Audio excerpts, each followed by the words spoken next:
All right, good evening, everybody. It says we are live over here on StreamYard, so I'm going to assume that we are live on the YouTubes as well. Welcome to the return of the wrestling show after a 1 week, I think it was 1 week hiatus, right? Pretty sure. But that couldn't be helped because we had those fans and dehumidifiers and everything going on in here due to the plumbing issue that we had last week. So, yeah, it was way too noisy all day long, and by the time it got to be around time for the show, I was already upstairs laying down in a quiet room because it just being around all those fans and everything all day, it just uh, way too loud, way too loud. You just about needed hearing protection to go out into our kitchen. That's how loud all the fans and stuff that were going here were. I know when I did Gary's show, not yesterday, but last Friday, in the Sunday morning show, he said the fans weren't that loud over the airwaves, but man, was it loud in here. So, anyway, that's why we didn't have the show last. And again, I apologize. My head was just killing me by the time it came time to start to set up for this. That wasn't happening last weekend. Again, I apologize for that.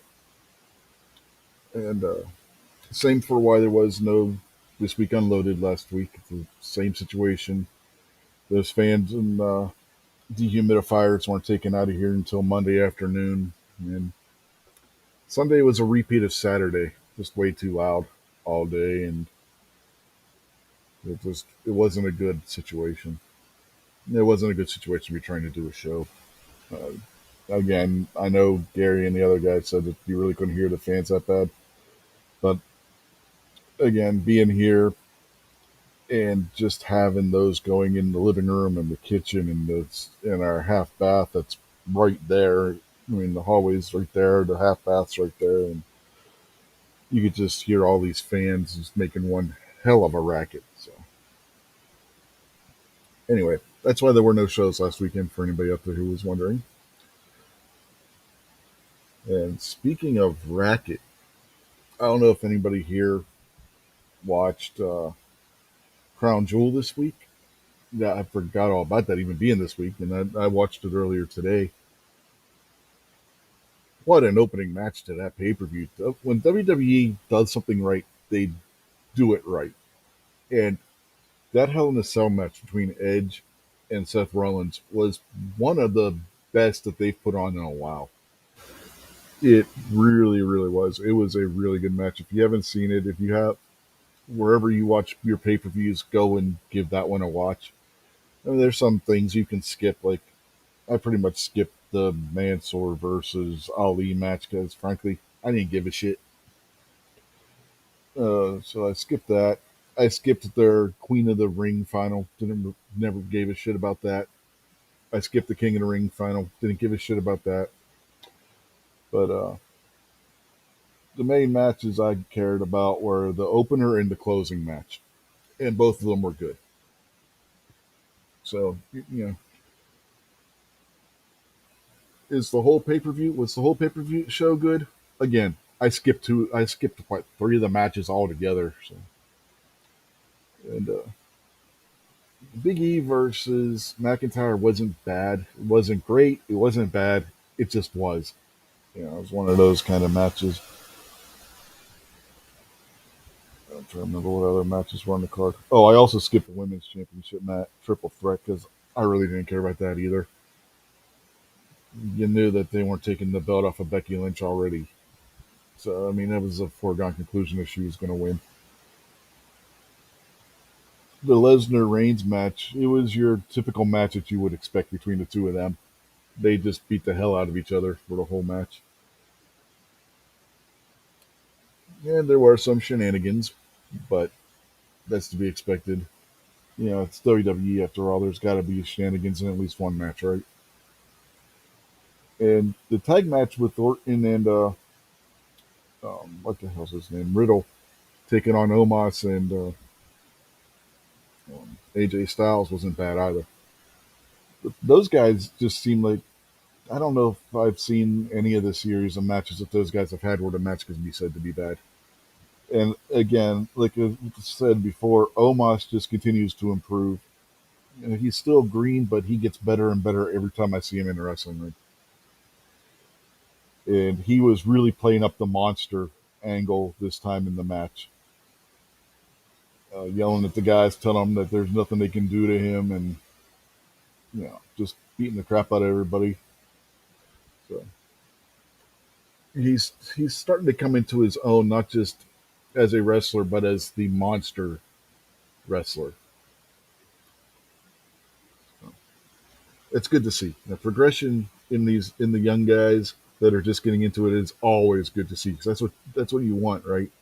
You want these guys to progress. You don't want them to like stay stagnant and static. You want progression out of your young guys, and Omos is progressing, which is again is a very good sign.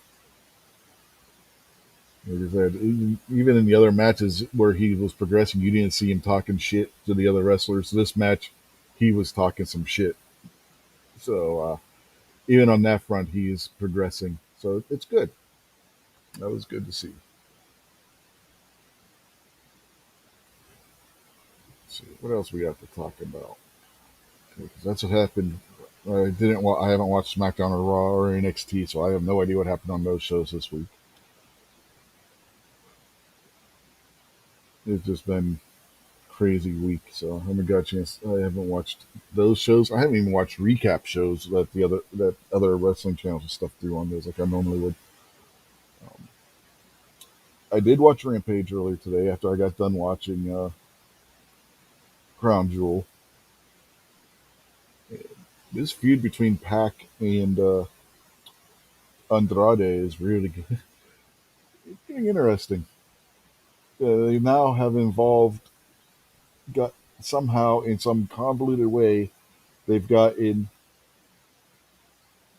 Malachi Black and Cody Rhodes involved in it. So it's growing. If you remember from last week on, was it Dynamite or Rampage from last weekend? They had gotten FTR involved in the Death Triangle in Andrade situation, and now they got Malachi Black involved in it on the side of Andrade, and Cody came out to make the save for Pac, who had taken on Andrade in the opening match. No, not the opening match, main event. Excuse me. And then prior to that, there was an interview segment where Tony Schiavone was going to interview Penta and um, what the hell's his damn name? Alex Abrahantes, the guy that acts as Penta's interpreter, and they got jumped by FTR and Tully Blanchard. So that was an interesting show too from that angle.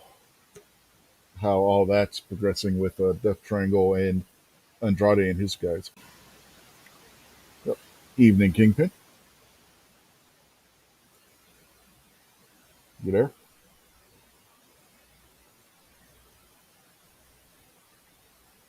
You're muted if you're talking.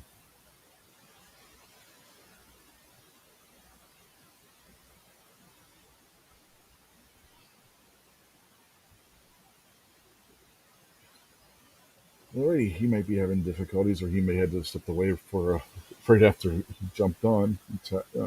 Things happen, right? So, what else do we have to talk about? I really can't think of anything. It wasn't a very fruitful week in wrestling. I did see a headline earlier that after SmackDown last night or something that Charlotte and Becky Lynch were supposed to be getting into a fight or something. I didn't get a chance to read any of the stories that I saw on that or watch the one video that I saw about it, so I have no idea what the circumstances were. I just know I saw that headline, which there's been a lot of that with Charlotte lately. Her and Nia Jax a couple of weeks ago got in. their match turned into an actual fight in the ring. So it's crazy. What are we looking at here now? Oops. I'll get back to it in 1 second. I got this from DM Foss. Can you see it? Right. Yeah, yeah, it's just being screen shared. I didn't realize when you put that mask on me, I look like a pretty fierce pin. I don't know, man, with that crown and everything. You look better wearing that crown than Xavier Woods does. That's one of the New Day guys. You know, the Well, I mean, heels. I'm an actual king, so a lot of those pretend people wear a crown. I'll I'll forward that to you if you want it. Okay. We I can don't use know that if as DM Foss he's probably still over at T23, but MKJO asks, how's him Hacksaw doing? I don't know. I haven't seen any more stories about that. Is my hair that long? Dude, have you not seen me on camera? How long is my hair? Oh, yeah. It's, and this is short compared to how I used to have it. When I was in middle school, my hair came down midway down my back. what's wrong with Hacksaw Jim? So, I don't know for sure. I saw a article for a split second and then it was gone, and I haven't been able. I have totally forgot about it until MKJO said something. But I know he's had history of kidney disease in the past, so I'm thinking it's probably something related to that. 'Cause he's had to have kidney surgery and stuff. I remember way back when WCW was still around, he was out for a while because he had to have kidney surgery. He's been in poor health in that regards for a long time, and he's been wrestling while going through all that. So props to him for that. But yeah, I'm not sure exactly if that's the issue, if it's kidney related or if he's got COVID or what it is. But in his condition, in the condition he's been in, if he's with his kidney issues, if he does have COVID, that will be enough to put him in the hospital. Well, it's Because a good thing. It's a good thing COVID is fake. That means he doesn't have it. mhm. But I mean, if we're going to talk about COVID, well, no, I'm just saying. If he's got something along those lines with his kidney issues, it can make it worse. That's all I'm saying. Flu, COVID, any kind of illness, because a lot of people don't realize that kidney disease, and I know from my own experience, it'll fuck with your immune system because your kidneys are part of your body's filtration system, and if it doesn't, you don't filter things right, so that's gonna hurt your immune system if your body's not filtering right. You know what I mean? So, liver, if I remember right, is your filter for solids, and then your kidneys are for liquids. So, and your intestines help filter some of the solid parts out too. If you got problems with any of those, you're going to have issues immune wise too. And he's up there in age on top of it, so you know, Hacksaw Jim Duggan, he's not a young guy anymore. You know what I mean? He was Christ. He was in his 40s when he was doing WCW back in the 90s. So he's got to be 60s or 70s by now, right? on a side note, I've run into like 3 people that have said that the only sport that they like is pro wrestling, and I've sent them all links to the channel, and none of them have showed up. I mean, how many? Is there a bunch of other wrestling chats out there? Oh yeah, there actually are. Really? I Yeah, guess I mean wrestling's pretty popular. yeah. I'm sub to at least three other channels that do nothing but wrestling. So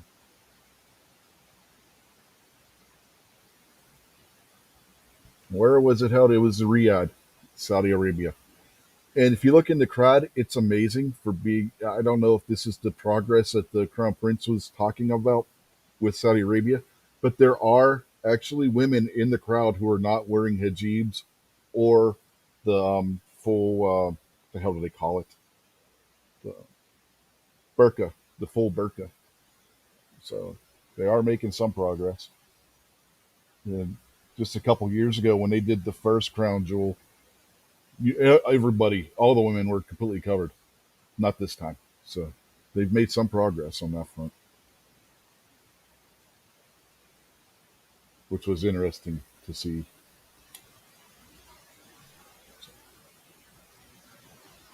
So, is there any news? Anything we missed? Anything coming up? Um, Trying to think, what do we got? Well, next month you got Full Gear for AEW. That'll be their next pay per view. And Hangman Adam Page a couple weeks ago at their last big Dynamite show, the last one that was like their pay per view, but that wasn't a pay per view. Won basically their Money in the Bank ladder match dealy, and he will be challenging Kenny Omega finally for the AEW title at AEW's next pay per view, which is the continuation of a storyline that goes all the way back to when these guys were in Japan. Who's gonna fight Omega? Hangman Adam Page. He's been he was formerly a member of the Bullet Club in the Elite, and and yeah, he's a good wrestler, and it's they've been building this story literally since they were in Japan still. Like when they first announced that they were all going to be leaving and forming their own wrestling company, this storyline started with New Japan, and it's just progressed. This is a couple. This storyline is a couple of years in the making. Him and Omega a year ago, before Omega turned heel, were the AEW Tag Team Champions. And this has just been a progressing story going way back.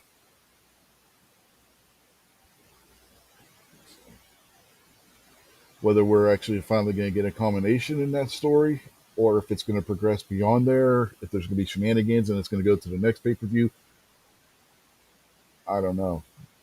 But yeah, it's going to be interesting to see what goes on that match.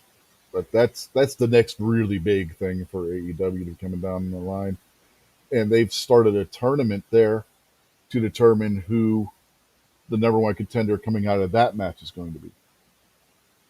The finals for that tournament are going to be at Full Gear as well, and AEW is going to crown a secondary women's champion at Full Gear, I believe, as well. This title is going to be named after WTBS, and so the men are going to have the TNT title, and the women are going to have the TBS title. And both belts look similar. The TBS title looks similar to the TNT title. It's not a bad looking belt. I've seen a lot of people in the comment section on different wrestling things saying that they think the TBS title looks better than the women's championship title does. Let's see who all is out there. MKGO's out there, Stacy's out there, you are, and so is Buck. If you're out there and you don't say anything and we don't know it, so say hi if you're out there. And MKGO says AEW has been great. Yeah, they really, really have. Like I said, what's interesting about them is they don't put everything on pay per view. They kind of do like the old Clash of Champions deal, where every so often you get what should be a pay per view, but it's just on their normal Wednesday night programming. So you don't see that with WWE. WWE has at least one pay per view a month, except in December. December this year, there is not going to be a WWE pay per view. They're going to have two in January of 2022 instead. They're going on January 1st. The December pay per view is going to take place, and it's not going to be tables, ladders, and chairs anymore. I forget what they called it, what they're calling it, but it's some silly name, which is probably why I forgot it. And then later on in January, there will be the normal Royal Rumble pay per view. So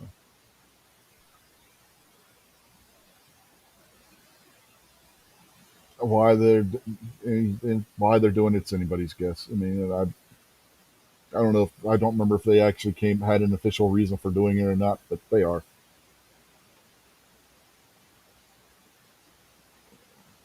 Yeah, there hasn't really It's been a relatively slow news week on the wrestling front.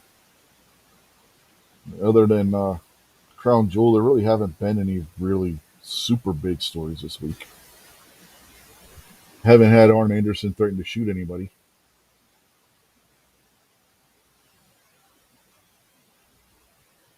No, no. He did make a finger gun on Rampage last night.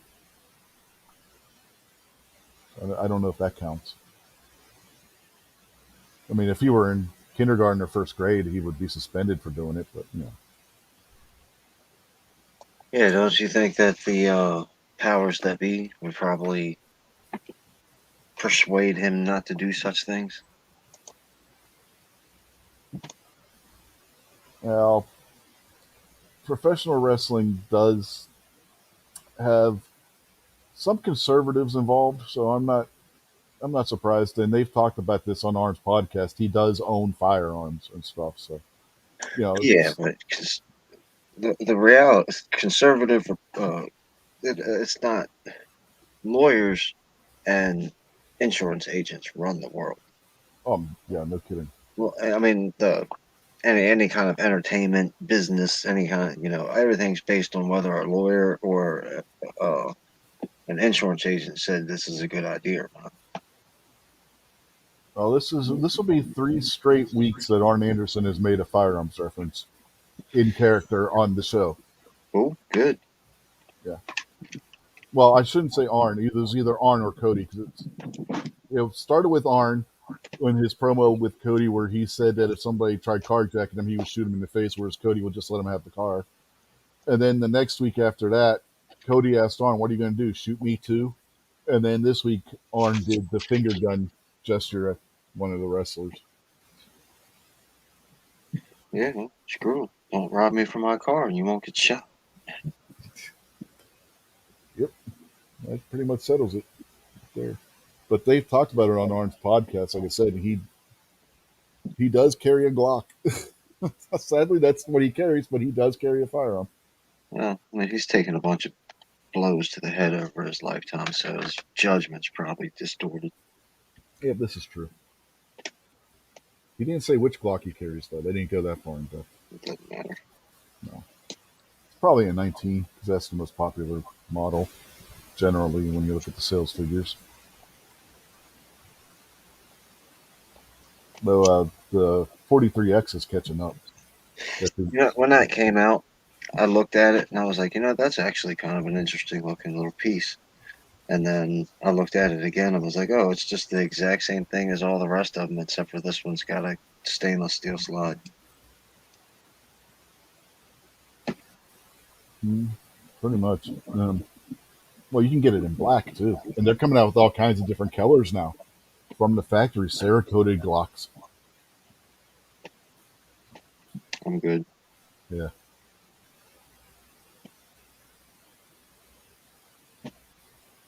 Now he did say something about it being a 9 millimeter, which is why I'd say it's probably either a 19 or a 43X MKJO.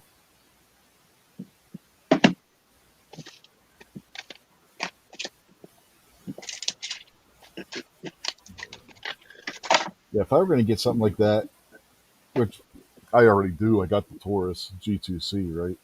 It's basically Taurus's competition for the 43, 43X, that size gun. But if I were to get another one right now, it would probably be the Canik TP9 SE Elite, especially with the price that they have for it at Sportsman's Guide. If you remember, they only went $360 for it right now.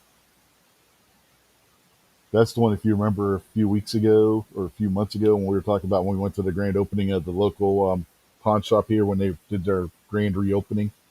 They wanted 474. And that was used. Sportsman's Guide has it for 360 right now, if you remember. 380 if you're not, which is still cheap.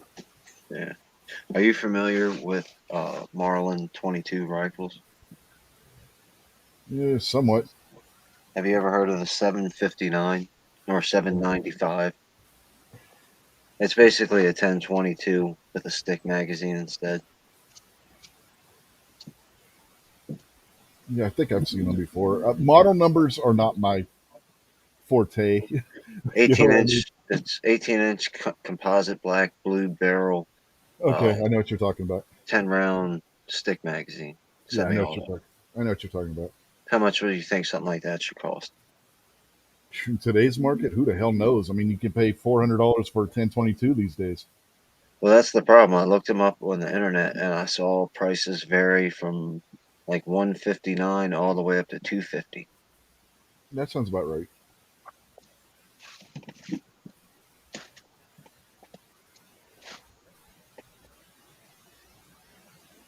I might depart with it. I'm not sure.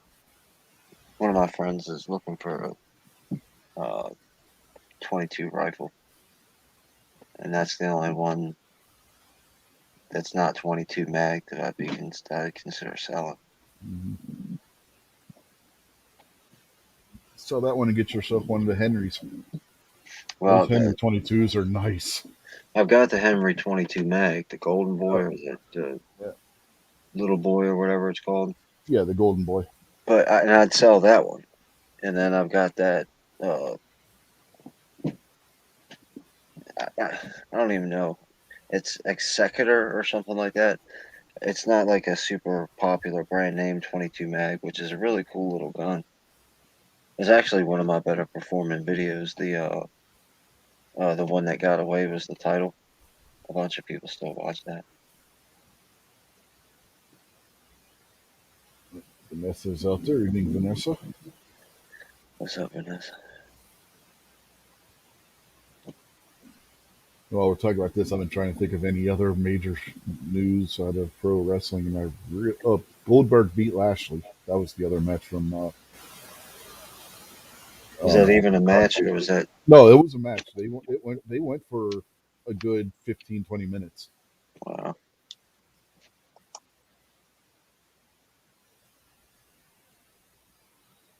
Uh, yeah, the opening match. Yeah, was I don't know if you were paying attention when I was started the show. Was Edge versus Seth Rollins in the Hell in a Cell. That match went 35, 40 minutes, and they were beating the shit out of each other.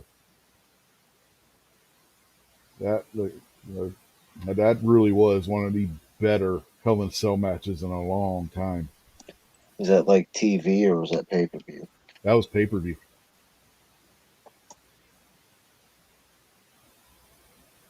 That was on pay per view Thursday night, and I completely forgot all about it until the next day when I saw the different channels had their reviews for the show up, and I was like, "Shit, I forgot all about that." That was the October pay per view. I think it was Friday. Someone in the house had someone in one of the houses I was in had wrestling on, and I thought about the Wednesday show, and I was like, "Oh yeah, I missed wrestling again this week." Wednesday? No, it's on right now. AEW had their Wednesday show tonight because of the hockey scheduling with TNT. Oh right. This week coming up, they're back on Wednesday again.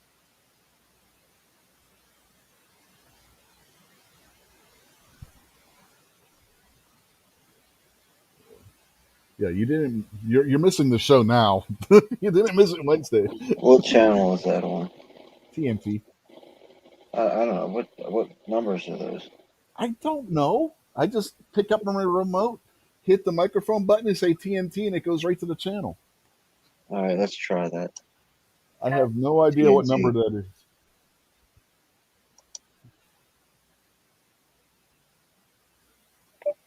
TNT.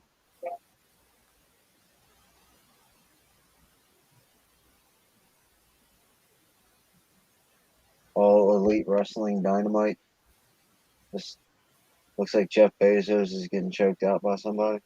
I don't know. I don't have it on. I have the Notre Dame game on. Who are they playing?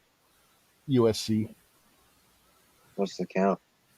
17-3 Notre Dame. All right. Yeah, MKJO says that the cage match is half hour in and they're still going. Yeah, they they gave them some time with that cage match. You usually do not see WWE matches going as long as what they give this one. And it's not even the main event. That match could have been the main event of the evening. As good of match as those guys were putting on. That was a hard match for everybody else to follow afterwards. And there were no shenanigans in the match either, which is crazy to think about. A WWE match with no shenanigans that on that kind of a scale, yeah, that you don't hear of that anymore. This dude on AEW is getting beat up by 3 guys right now. Don't tell me that. I'm going to watch it tomorrow. And that MK Joe's watching the replay of the pay-per-view. Yeah, he's watching the replay of Crown Jewel.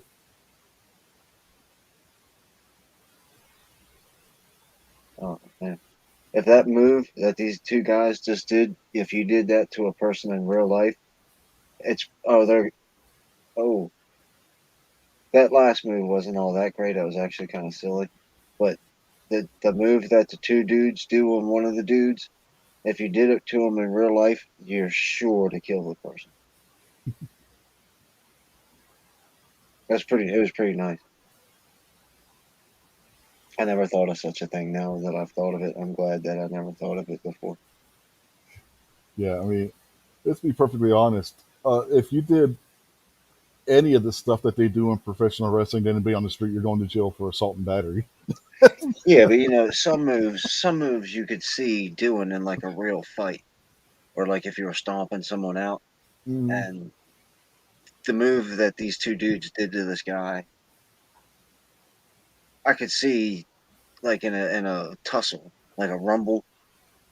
You 2 dudes grabbing somebody and doing this to them, and it's over. You're probably dead. mm-hmm. And that was a pretty good stunt. uh, The final stunt, which I guess this is going to be the final stunt here. Uh, that dude earned his paycheck. yeah. Edge and Seth Rollins earned their paychecks Thursday night. Um, I don't know what MKGO is still watching the match, I'm sure, so I don't know what his thoughts on that are since he's watching it right now. But in my opinion, they earned their paychecks that night. The moves that they did and stuff. Yeah, Oh to be yeah, yeah. honest, some of the That moves that happened in that match with Edge's neck injury history and stuff, I'm surprised that he agreed to do. Yeah, this dude earned it. He definitely earned it. Like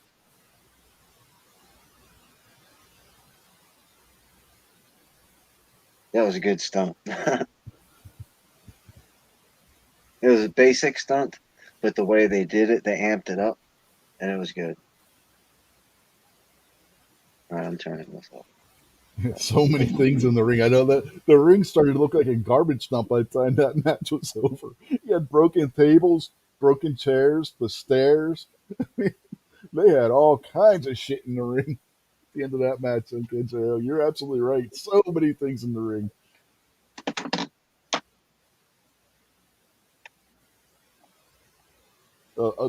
Can't forget the toolbox if you've gotten to that part yet when they had the toolbox in the ring.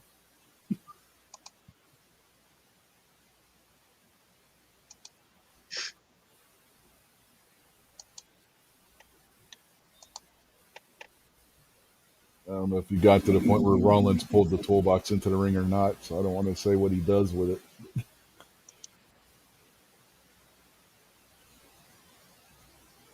Oh, you haven't got into the toolbox part yet. And see, you're talking about me blowing a show for you, and you're blowing it for MK Joe right now. Yeah, I know. That's why I said I don't want to go in too far into it because I don't know if he's gotten to that part yet. I just emailed you that picture that Foss sent me. Okay, I can use that as a thumbnail.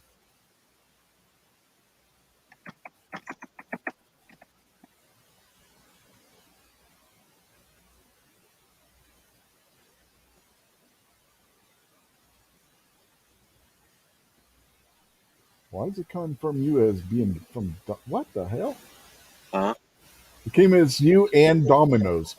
Somehow I got a Domino's pizza ad on the email you just sent me. Oh, I don't know. I just forwarded I know, that I Foster. know, I know that's what you did, but somehow it attached. I don't know if the both of those emails hit the server at the same time, and it just bugged and put them both together. But honest to God, I'll screen share and show you. It's All right, crazy. hold on one second. I'm not there. Give me a second. Let me close this out. All right, I'm ready. Okay, share screen, Chrome tab. Okay, you're seeing this, right? Yeah. Okay, Domino's Pizza, Yep. your email Attached to the same email. attached to the same Wait a email. minute. Yeah, Go up. Go up. Are you? What? How? You can't get ads through email from I Domino. know. So I'm like, how the hell did this happen?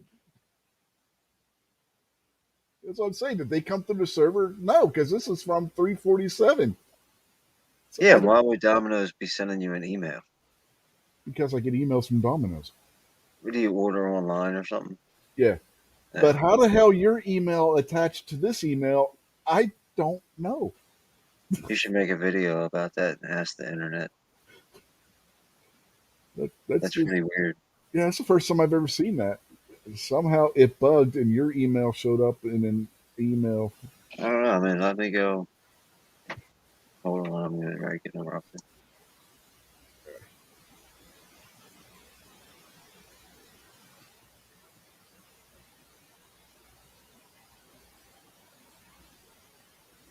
But we were a minute ahead of the uh, Hell in a Cell match. MJKO said a minute after I said about the tool bag is when Seth Rollins went and got it. So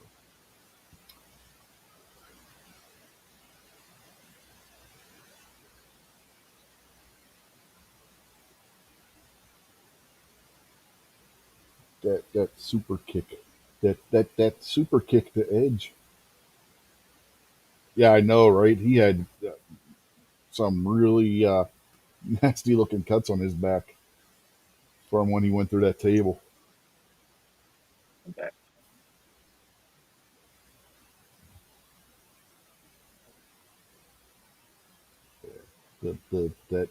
That chain super kick.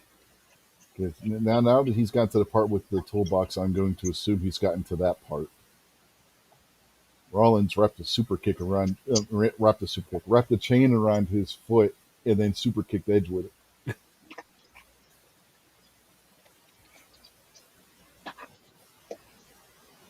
I'm surprised he didn't bust him open. If it would have been if that would have been AEW or New Japan or Impact, he would have busted him open.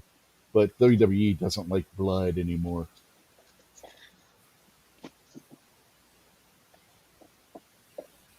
I don't know. I think there's a place for it, but like the exploding barbed wire match that we watched, that should have been a bloody match as opposed to one little speck of blood here and there.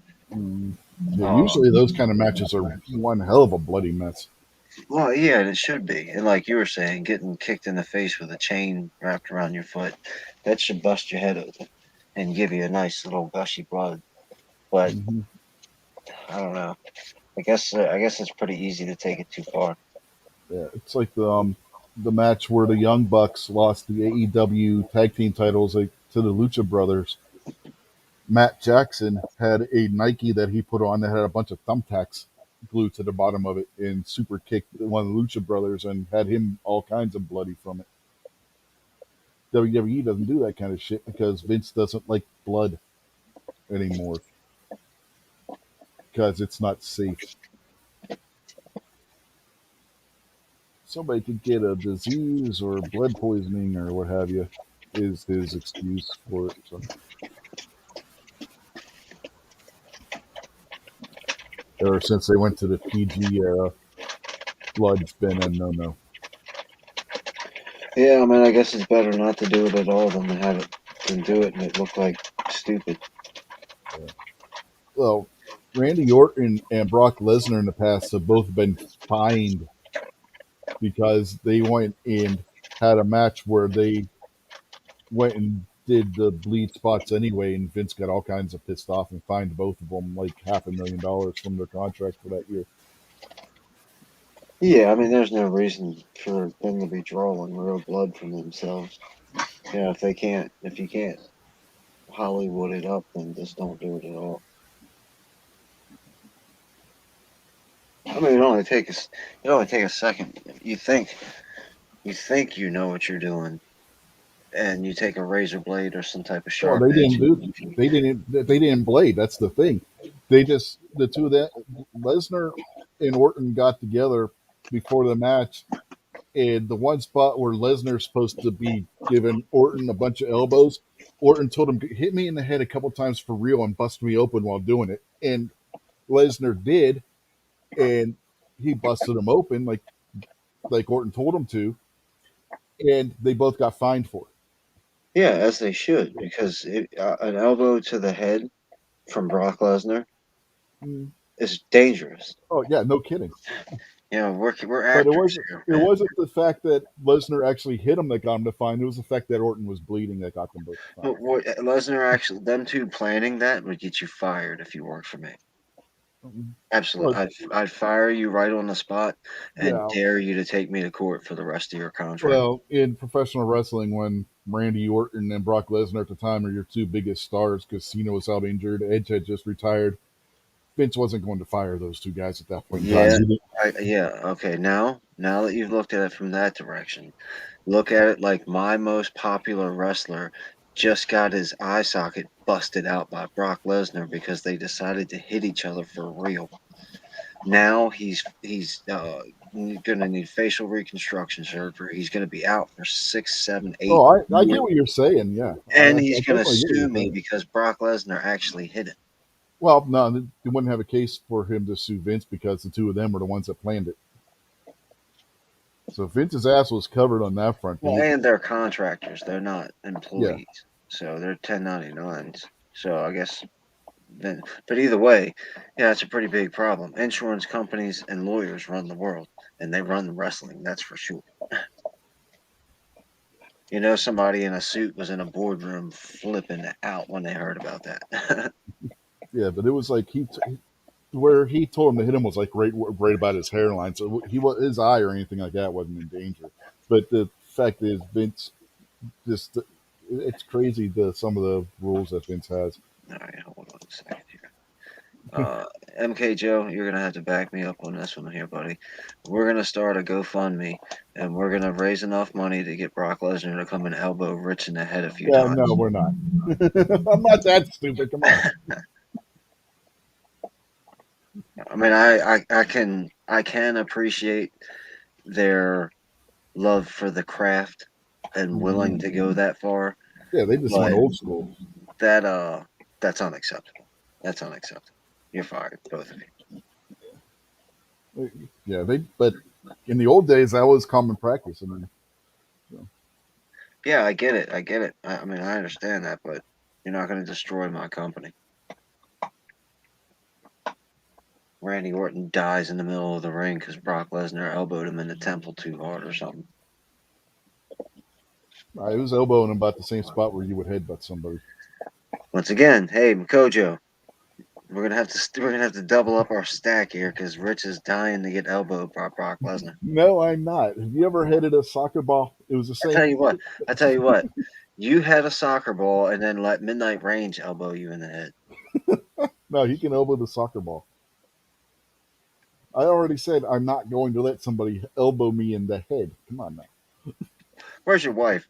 Where's your wife? Get her out here. She'll elbow She's you in in the head a bed. few times. No, she's in bed. She'll wake up if she knows she gets to elbow you in the head a few times. Nah, she had to work early this morning, man. She ain't It's getting up worth for it. anything. I go up there and wake her up, I'm gonna get slapped in the face and more than likely more than anything.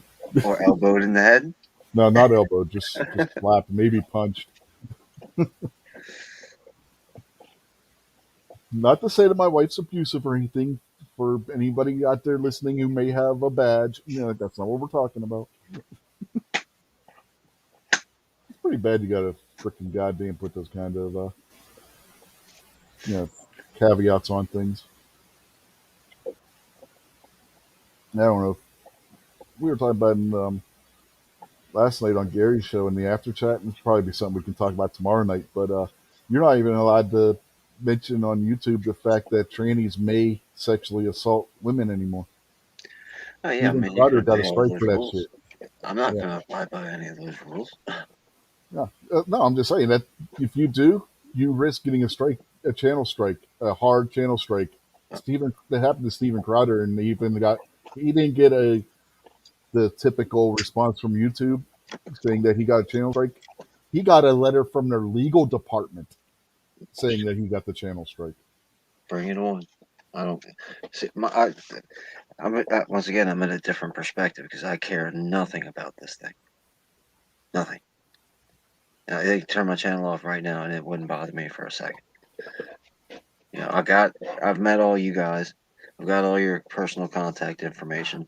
So the fact that I don't even really use YouTube all that much anymore. I'm just so busy. But I'm not gonna let Susan tell me what to do. No, Screw her.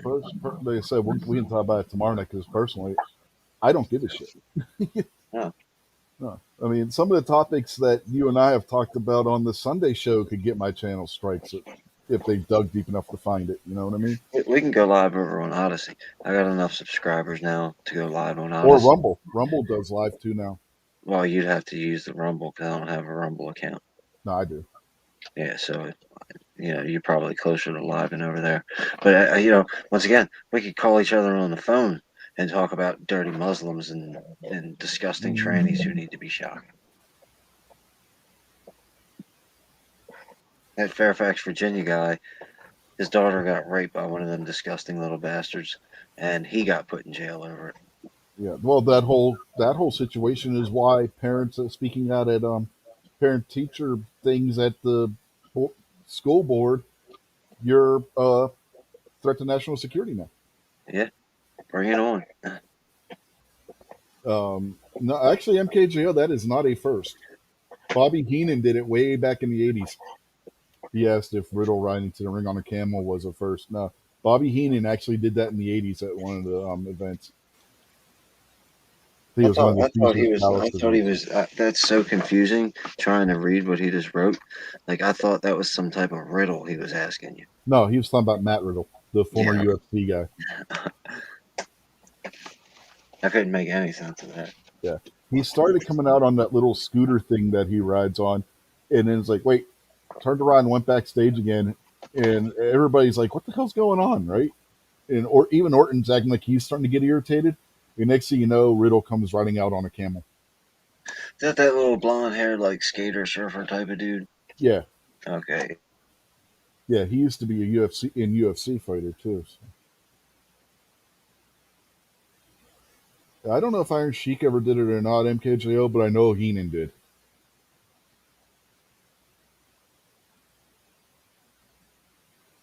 Iron Sheik was too at that point was like too serious of a person. He didn't start getting to be the haha funny guy until after he retired. So I don't know if Iron Sheik would have done it or not, to be honest with you. But this was after Heenan had stopped being a manager for the most part and was transitioning over to being an announcer and doing the comedy bits that him and Mean Gene would do, and he was riding a camel, either to the ring or to the broadcast position, one of the two. I forget which one it was. But I distinctly remember Bobby Heenan riding a camel back in the 80s. Like I said, I think it was one of the first events that they did at Caesar's Palace where Jim Ross was dressed like Caesar and whatnot. This was a young Jim Ross, by the way, not the older Jim Ross that everybody probably remembers now. This is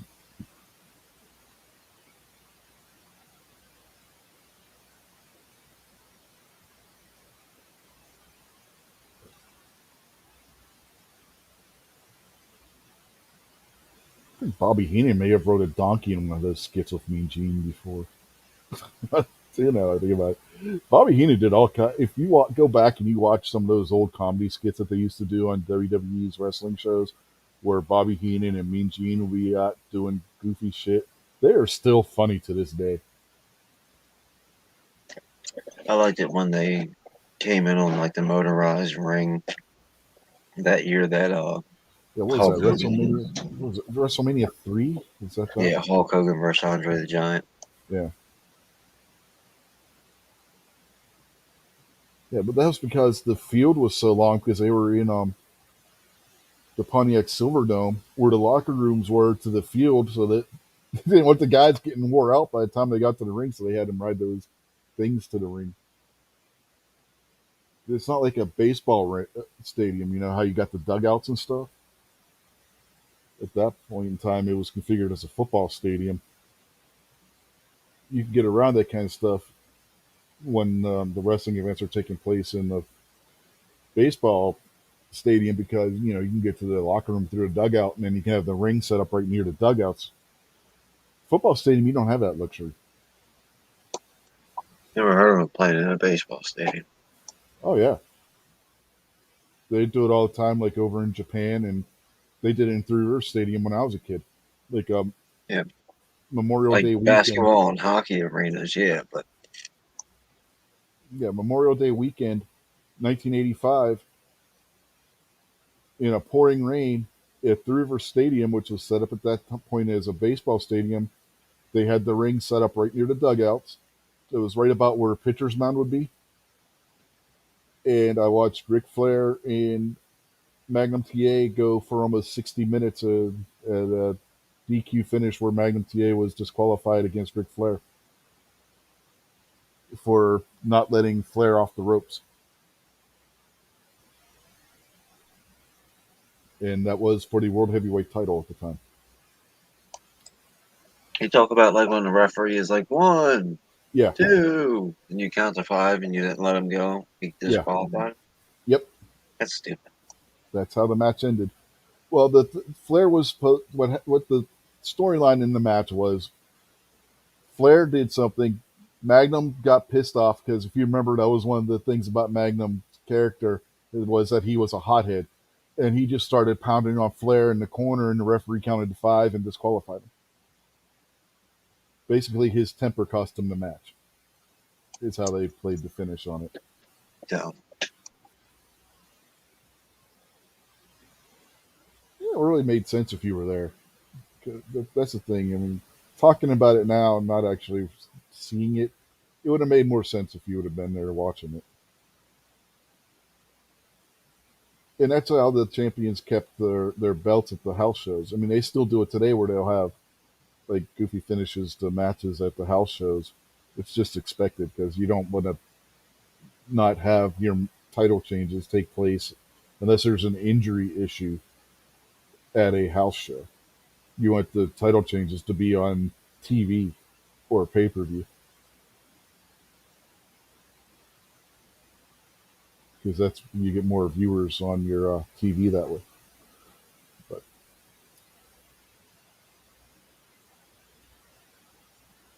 yeah. Okay, JS says in the old days, on those rare occasions they had a champ match on TV, they'd have that type of finish. But if you remember back to the old days with the television title, that stipulation was built into the belt. The match could be scheduled for 30 minutes, but if you won the match at 21 minutes, you didn't win the belt because you had to beat the champion within 20 minutes with the television title. so That stipulation was built right into the championship. That's because most of your televised matches were a 20-minute time limit, so they built that into the championship for the television title. It was the championship could only be won within the first 20 minutes, no matter how long the time limit on the match actually was, unless stipulated otherwise in the contract for the match. I used to hate it when like a premiere match or like a title match would come on in like the last 2 minutes, and you'd see like the first minute of the match, then the Hmm. show would cut off. Yeah, we gotta go, folks. We're out of time. We'll see you next week.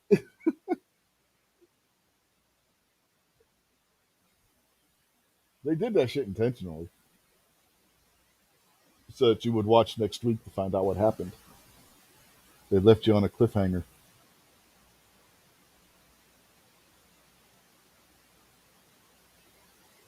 The Superstation show was good for that, especially the Sunday night version of it. And then Mid Atlantic was good for that too. You didn't see that so much on Worldwide, which was the syndicated shows for Crockett Promotions. But the TBS show on Sunday nights, like I said, in particular, and on Saturday when they would have the Mid Atlantic show on. Yeah, you saw that quite often. Tony Schiavone. I'm so sorry, folks. We're out of time. We'll see you next week. It's like son of a bitch. Because you're like, I'm like, when I was a kid watching that shit, I'm like, wait a minute, there's only 5 minutes left, and I'm like watching the clock as the match is going on. I'm like, shit, we're not gonna see what happens. They're gonna do it to us again. And sure enough, we were turning on the TV next week to find out what the hell happened at the end of the show last week.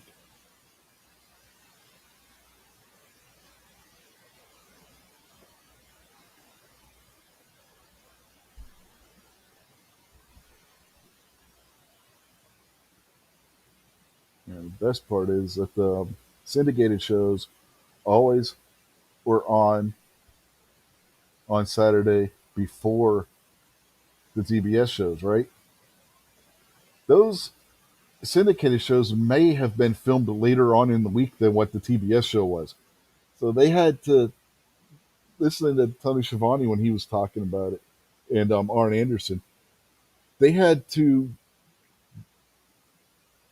the way they had it was convoluted the way they would do it. They had to film one thing in anticipation of the other thing happening on the others. It was crazy. Yeah, and if you missed it, you had to read about it in the magazines. Exactly, MKJO. God, I still remember when Magnum had his accident back in October of '86, and front page of Pro Wrestling Illustrated, they had a picture of him in set and a picture of his car on the cover, the full size, full size cover photograph. How the hell he walked away from that accident, I do not know. That car was completely mangled. Well, he didn't walk away, but how he survived it. They were just talking about that last week on Tony Schiavone's podcast, and how much of a wrench that threw into everything they were planning that year. Because if you guys remember back to '86, they were setting up for Flair versus Magnum at Starcade, and a month before Starcade is when Magnum had his accident. That completely threw a monkey wrench into everything they had planned, which is why they called that quick audible and turned Nikita Koloff face, and ended up being Nikita Koloff facing Flair at Starcade that year. Nikita basically took Magnum's spot, tagging with Dusty Rhodes and getting the match against Flair and whatnot.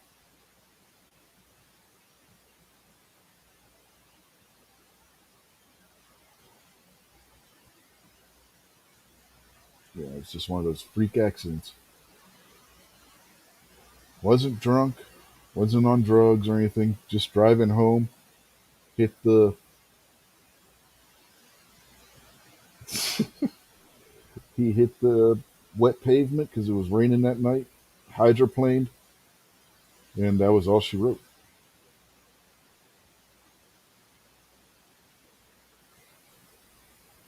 Kim KTO said right when I said full size, they announced Dewdrop. Dewdrop, if you haven't seen Dewdrop, we'll call her a plus sized woman.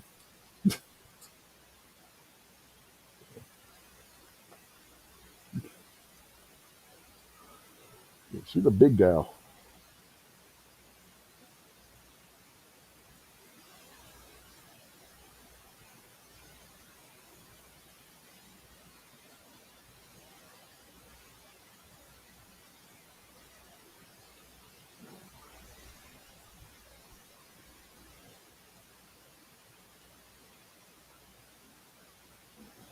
It still sucks. The worst part is Magnum was given the day off that day. If he would have had to have worked, it would have never. I forget he had taken a personal day that day. He was supposed to work. I think it was Greensboro. They were saying that that night when he had his accident, but something had come up. His wife had gotten sick. His kid had gotten sick. Something I forget what. Somebody in his family had gotten sick, so he took a personal day. And the rest is history, right? If he wouldn't have taken that personal day, history would be different. You look back at all the things that happened because of that accident Magnum TA had. You know, think about it this way: if Magnum hadn't had his accident, Sting may not have become Sting.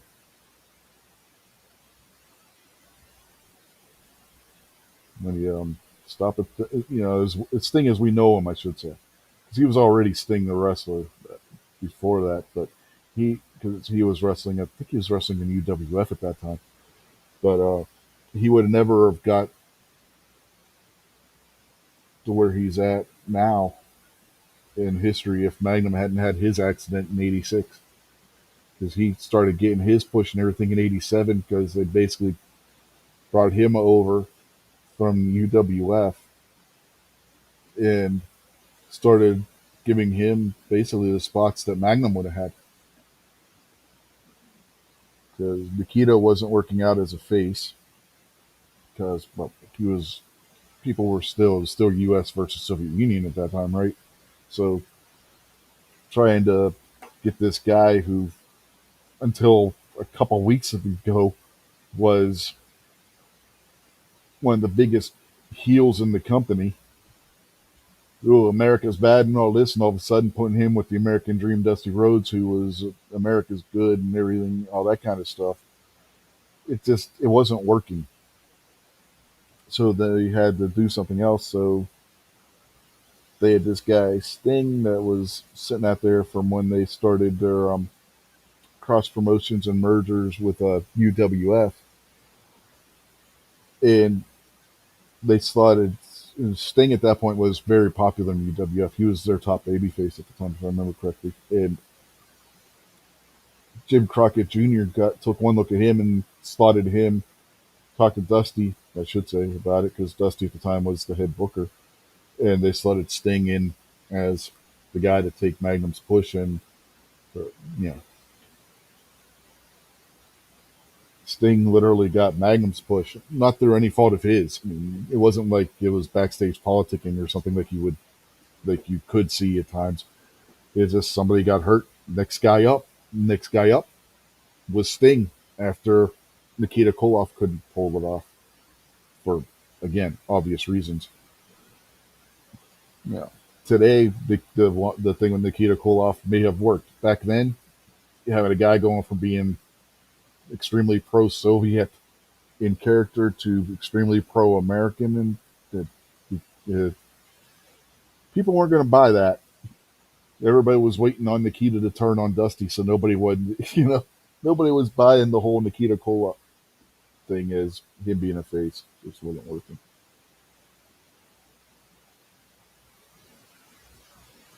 So, anyway, that's how Sting got his big push and everything.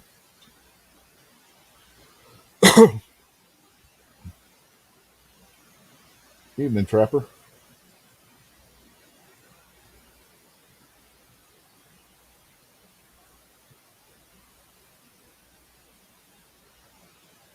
Yeah, right.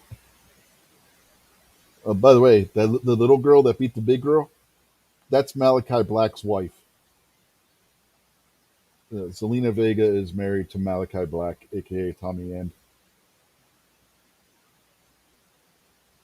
Yeah, but he did it as being a traitor to the U.S. While the U.S. was involved in a war with the country that Slaughter was supposed to be a traitor for, and Slaughter had been a heel previously in his career. Nikita had never been a face.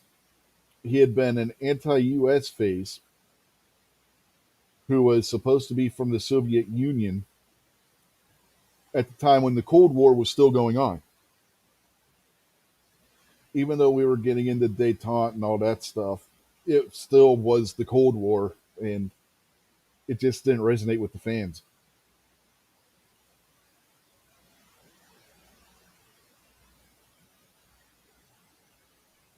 Yeah, remember this was before the fall of the Berlin Wall and everything.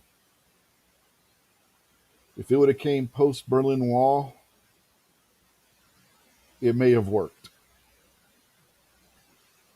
The '86, you know, '86 there was tensions were still high, not as high as what they had been, but tensions were still pretty high in '86 as far as all that stuff's concerned. The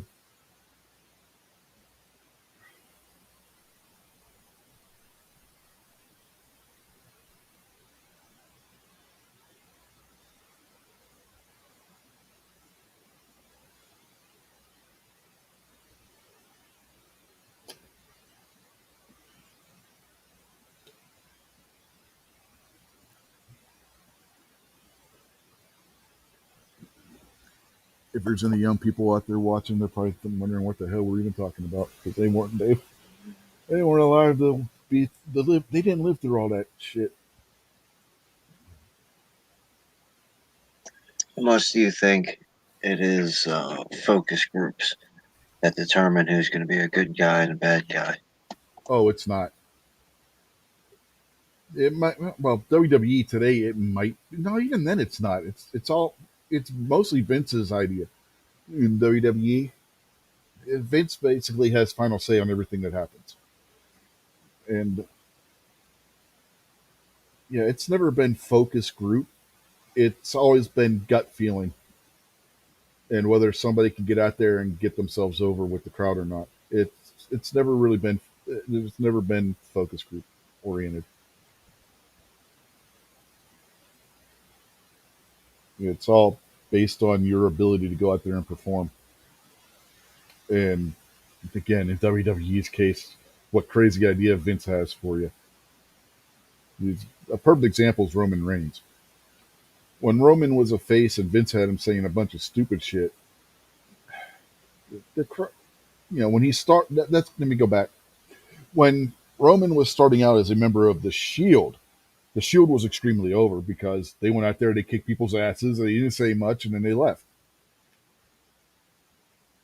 When Vince broke up the Shield, had Seth Rollins turned heel on them after they had turned face, and then turned heel and joined Triple H and Stephanie in the Authority. When that happened, and he turned, set Roman and Dean Ambrose, who's now John Moxley, off on their own. They were over at that point, right? Moxley was always over, but until he turned heel, and then Vince had him doing stupid shit once he turned him heel. But that was a couple years later. But yeah, he started, instead of letting Roman go out there and be Roman and do what got Roman over when he was with the Shield. Vince had him go out there and give the stupidest scripted promos you'd ever want to hear. You could give the promos that Vince was giving to The Rock, and The Rock would never have gotten over. Okay? One of the scripts that Vince gave him, Roman Reigns had to go out there and say suffering succotash like he was Sylvester P. Pussycat. It didn't work very well. It didn't get, and he got a bunch of shit for it. It's one of the reasons why the fans didn't like Roman. Now that Roman's gone heel and he's gone back to being more like he was in the Shield, guess what? Roman's over as a heel. So during the match with Brock, it was MKJ hasn't gotten to this point yet, but it's not a major spoiler. The crowd was 50-50. Half of them were cheering for Roman, the other half were chanting for Brock Lesnar. If it would have been Brock Lesnar versus John Cena a couple years ago, or if it would have been Brock Lesnar versus Roman Reigns a couple years ago, the chance would have all been for Brock Lesnar. It it all the in WWE.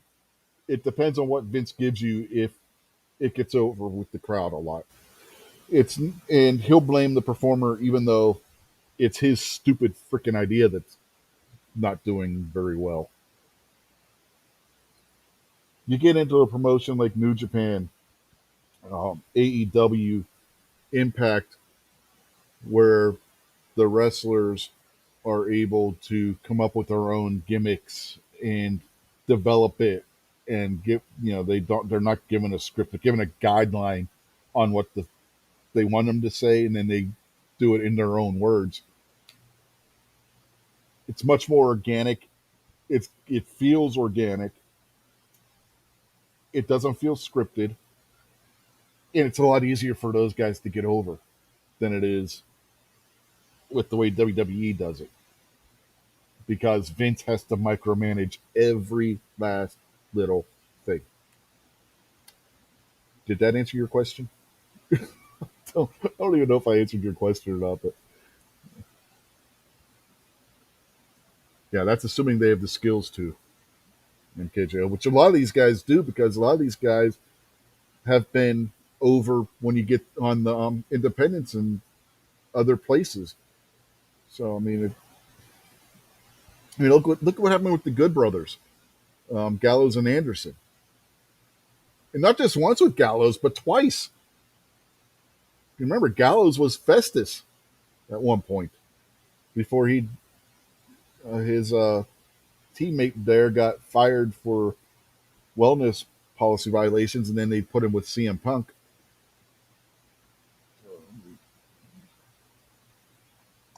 What, he test dirty for weed or something? Something along those lines. I forget what it was. There was something in the wellness policy, most likely drug related. Yeah, that's what I figured. When you said wellness, that usually means drug related. Yeah.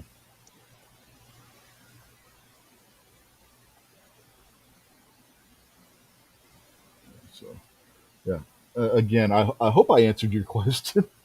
'Cause yeah, but in short, no, they don't use focus groups.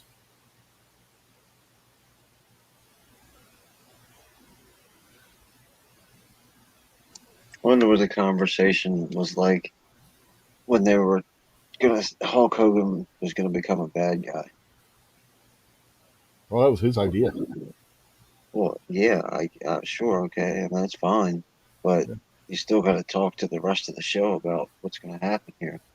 And I'm sure there was a bunch of people that were going, "You really think people are going to think?" Oh no, if you listen to Arn Anderson and Tony Schiavone, because they've talked about this on their podcast before, everybody was fully behind it when he said, "I'm going to turn heel and I'm going to join National Hall in forming this NW." Everybody was like, "Yes." Yeah, but Nobody, I'm talking because about like nobody. that's still a risky deal, man. Oh yeah, it's risky, but what was it Wayne Gretzky said? The only shot you're guaranteed to miss is the one you don't take. Yeah, I mean, I get it. I get it. I'm not taking. I'm just saying, Yeah. like people were probably crapping their pants thinking about Oh how yeah, are they we were. going to pull off Hulk Hogan as a bad guy, and Yeah, a really they were arrogant, nervous as hell. nasty bad guy. Oh yeah, they were nervous as hell, but it worked. You know? You got to remember, Hogan had been a heel in the past, so it wasn't like he was Yeah, somebody who had been a face his entire career and then was switching over to heel and had no idea what he was doing as a heel. Hogan had no, been a heel in the AWA years before. nobody knew who he was. Oh yeah, they did, because he was a heel No, when he no. was a heel. What I'm When talking he about yeah mass back attention. back then, yeah, if you were in the Northeast, you knew who Hulk Hogan was. If you I'm talking about the northeast of Earth, Yeah, like well, the you got to real remember Hulk Hogan, and back then though was still the height of the territory days. WWE at that point was still just a little territory that was New England and New York and parts of Pennsylvania.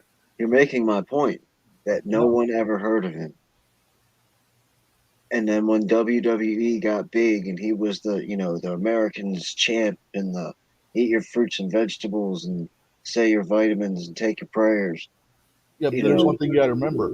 AWA had national TV coverage. They were one of only two federations at that time that had national television coverage because they were on ESPN.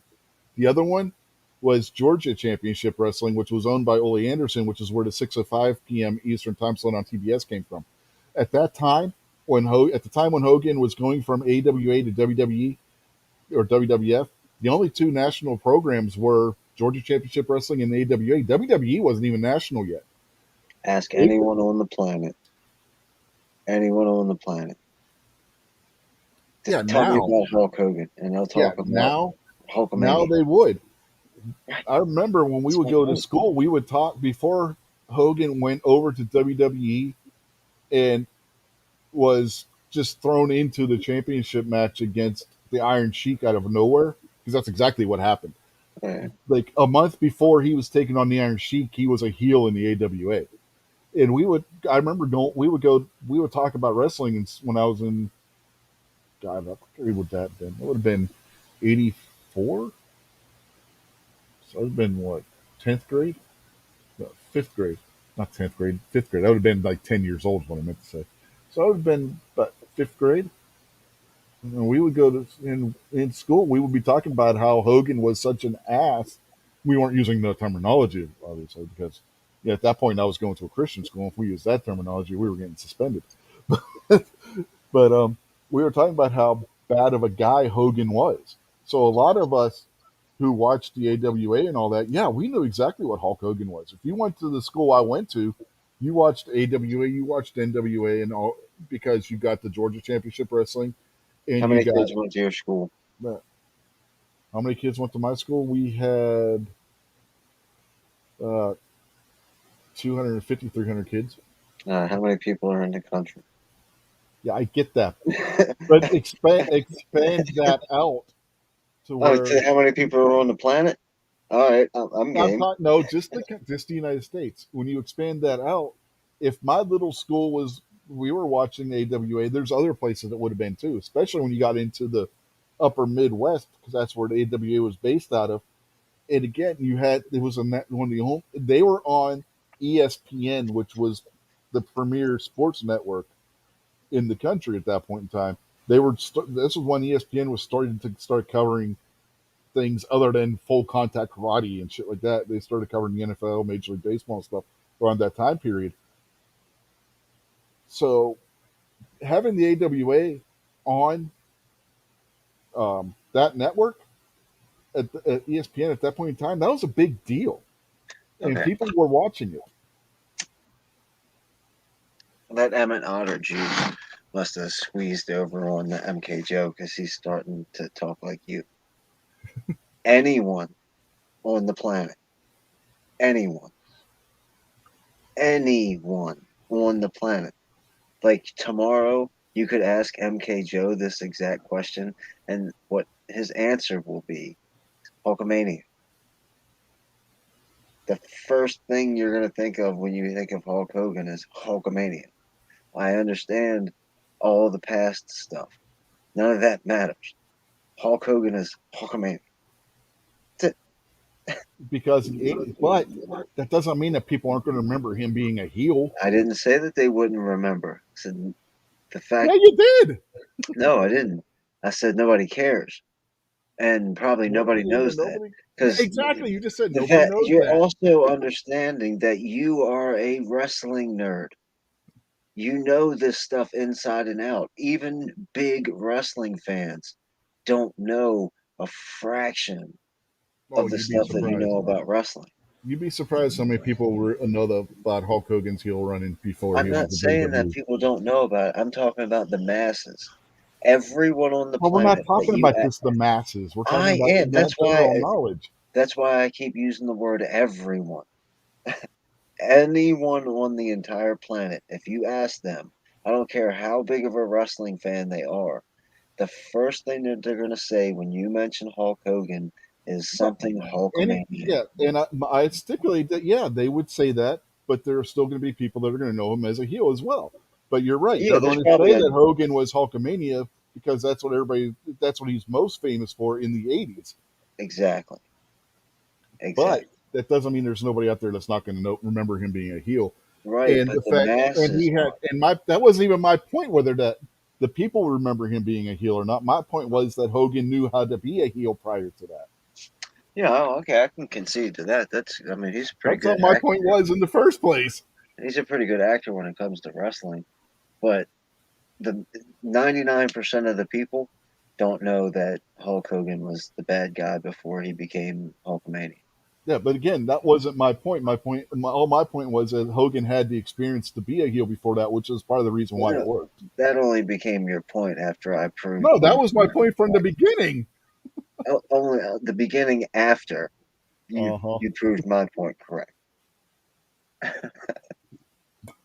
See, now I'm KJ. I don't understand.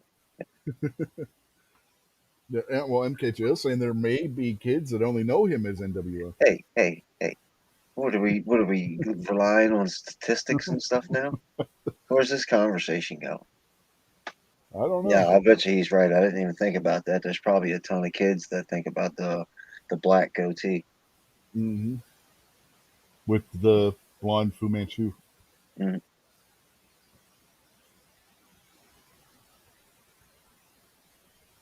that's actually a really good point. That's really a good point. Yeah, even when he went back to the red and yellow, See, I when told he you from the very beginning, Rich. The Hulkamania is not all Hulk Hogan's known for. yeah, yeah, who's the one that said that? But the crazy part with Hogan is even when he went back to being red and yellow when he re-signed with WWE when Vince was I'm gonna bring the NWO in and destroy my creations myself, that whole spiel in the early 2000s, and Hogan did the feud with The Rock, and then basically you had a face versus face because even though Hogan was supposed to be the heel, everybody was cheering him as a face. So they just turned Hogan face again. It hadn't put the red and yellow back on. He was still doing the black facial hair with the yellow Fu Manchu. Yeah, I met him one time at the where was I? Beverly Hilton. Him and Wayne from Wonder Years. I don't know his real name, but he played Wayne on the Wonder Yeah, I Years. know you're talking about. They came and had lunch at the hotel I was staying at. I didn't bother them. I just said, "Hey guys," and they were like, "Yeah, how are you?"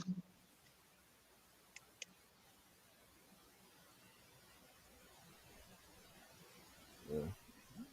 Some of the wrestlers are more amiable than others. Like there's some wrestlers you walk up to them and say hi, and I didn't yeah, even walk up to them. I just happened to be walking through yeah, I know. the Yeah, I get what dining you're saying. area as they were coming in, like being seated. And I was just like, "Oh, hey guys," and they were like, "Hey," Yeah, and then I just kept walking. I don't get it. yeah, What am I going yeah, to talk to Hulk Hogan about? yeah. No, I mean, I get what you're talking about. I'm talking about when you're doing something like what you just said happened. You say, "Hey, what's up?" and they're like, "Ugh." They don't Yeah, want nothing to do. But then there's other guys. They'll start talking to you. yeah, that's a problem. imagine, imagine. Oh my gosh, dude. It'd be so uncomfortable because like I'd walk past a celebrity and be like, "Oh, hey, how are you? Nice to see you." And then they'd be like, "Oh, well, like I can tell you how my day is actually," and walk up and I was like, "Well, I gotta go. Thank you." Yeah, but I'm Burt Reynolds. I don't give a crap.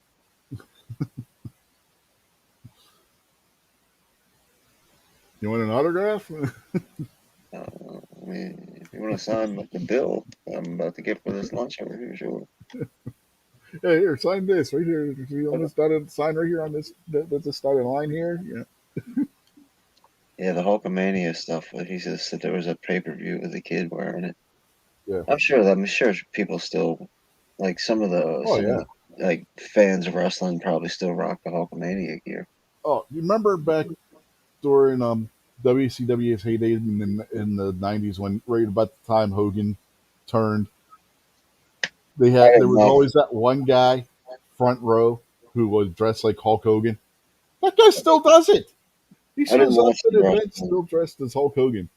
I never watched any of the dark or black. What do you call it? Heel. The heel Hulk Hogan stuff. Like I never. I mean, I seen little clips and stuff that they play on the internet of some catchy stuff that he said, but I never watched wrestling back then.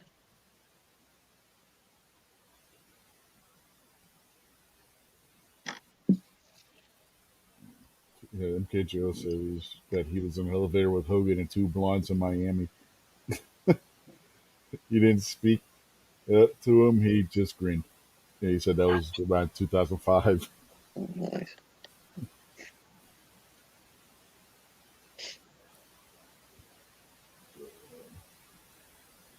There was this guy. He would always show up front row at the wherever Nitro was, and he would be dressed just like Hulk Hogan. It started when Hogan was doing the Hulkamania red and yellow thing in WCW, and then when he turned heel and joined the NWO, or I should say, formed the NWO with Hall and Nash, he started doing the Hogan thing with the NWO Killers. Yeah. Now, was that something that Vince was involved in? No, You remember, like with that China, when China left WWE, she lost the name and everything. Like well, she that's had to not change the unusual. spelling and all that kind of stuff. Yeah, that's not unusual because Vince copyrights the names of everybody. Is that why Hogan went with the black and NWO and all that because he couldn't No, do the no, Hulkamania, or was he trying something new? he was doing Hulkamania before that. Well, that's When he first went over to WCW, he was doing the Hulkamania and stuff. oh, okay, okay. Yeah, because Yeah, I he didn't know was if like Vince had that on lockdown or not. no, because this he went over to WCW in 93, 94. The NWO thing wasn't until like 96 and 97. All right, all right.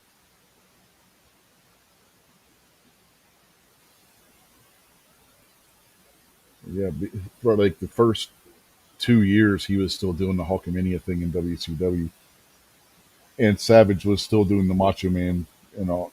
How he was when he was doing in the NWO too, because he owned all that because Macho Man was Macho Man before he ever joined WWE. He was doing that in the AWA before he joined WWF at the time. And then when he jumped over to WCW, he just kept doing the same gimmick.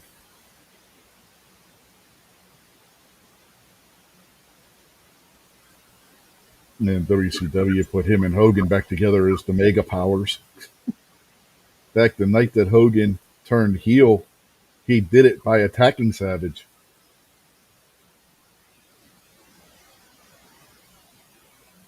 He was acting like he was coming down to do the run in to make the save when Savage was getting attacked by Hall and Nash. And next thing you know, he acts like he's gonna. Hogan gets to the ring, acts like he's gonna, make the save and everything, and then he starts attacking Savage. And that was the formation of the NWO. That was always pretty cool. Like back in the old school wrestling, like I like when something like that would happen. Like the the guy would come in and clear the ring for the guy getting beat, and then pick him up and body slam him or Mm-hmm. something. You know, one of those kind of deals where the unexpected happens and somebody turns on somebody. Yeah. Uh, it was It's, always great seeing how fired up the crowd would get yeah. because when it worked, you could see the crowd instantly hate that person. They'd be like, "Oh my god, I can't believe you body slammed Sting. Worst No, movie I is don't know. I don't know if that applies to Sting because every time you turn around, somebody was turning on Sting. Yeah, that's true. Well, I mean, somebody else. I can't believe that Dusty Rose slapped Magnum TA. That was, oh my gosh. No, Dusty never turned on mine. No, the other crazy one, and this one didn't work at all. Was prior to the NWA. This is back in the '80s still. Remember when Dusty and the Road Warriors were the 6-man tag team champions, and they had the Road Warriors turn on Dusty?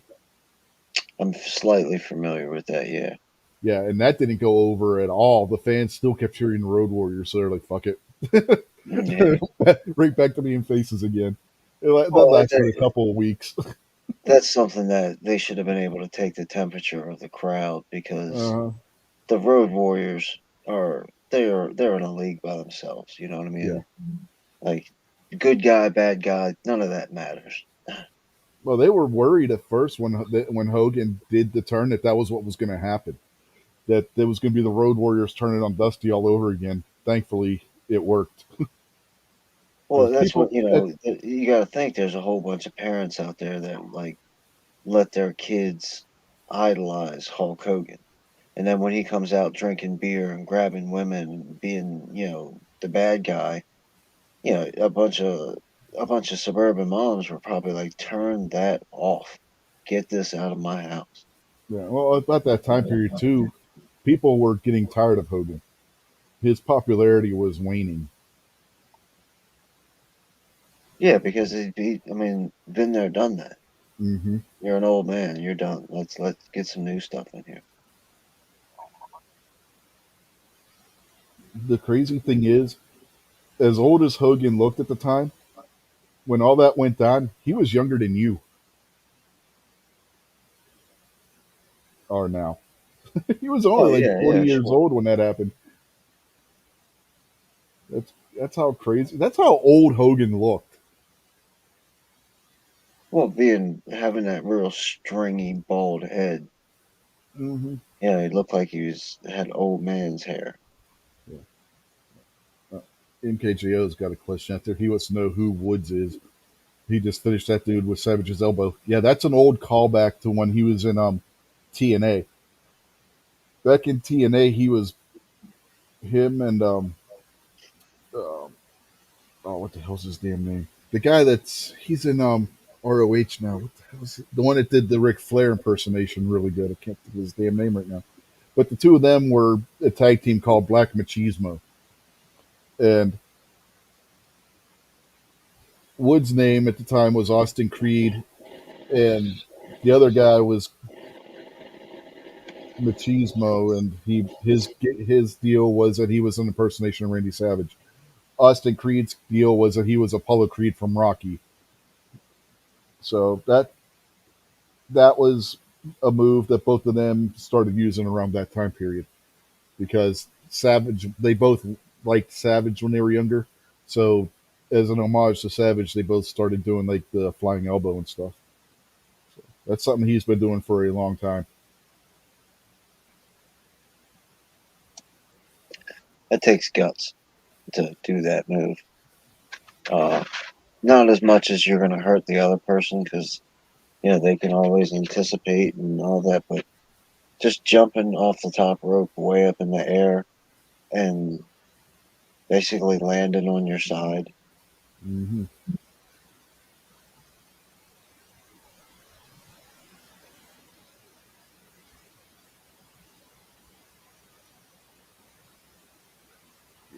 But that's who Xavier Woods is. And when he came over to WWE, they made him change his name to a name that Vince owns the copyright to. And there's very few guys in WWE that Vince doesn't own their name. Their character name, I should say. And that's usually the guys that are using their real names, which very few of them are. AJ Styles is one of them. Well, he's not really using his real name, but he owns the name AJ Styles because he's been using that his whole career. But he's one of the ones that owns the Rock owns the Rock name because he went and copyrighted that, so Vince couldn't. When Vince started buying up everybody's names, the Rock beat him to getting the copyright on the Rock. Um, Triple H, I think, owns his own.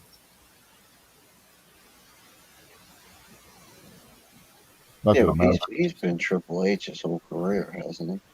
No, he when he was in WCW, he went partially by his own real name. I'd say partially because he added John to the front of it because he was a tag team with William Regal, who at the time was going by Steven Regal. They were the Blue Bloods. Yeah, yeah, but that was still Yeah, Hunter Helmsley, right? no, Jean Paul Levesque. I thought he was a Hunter Helmsley still. No, that wasn't until WWE. When he went over to Oh, WWE, he kept that same character, but Vince made him change it to a name. Change the name. oh, That's where Hunter Hearst Helmsley came from. okay.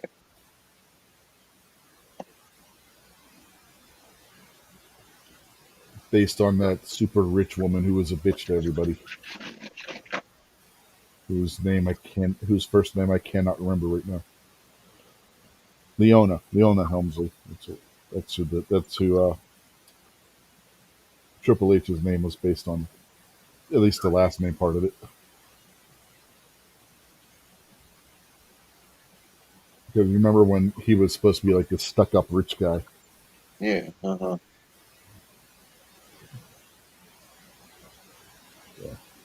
Vince had him play off the Leona Helmsley thing. Back when she said taxes are for the poor and all that other crap.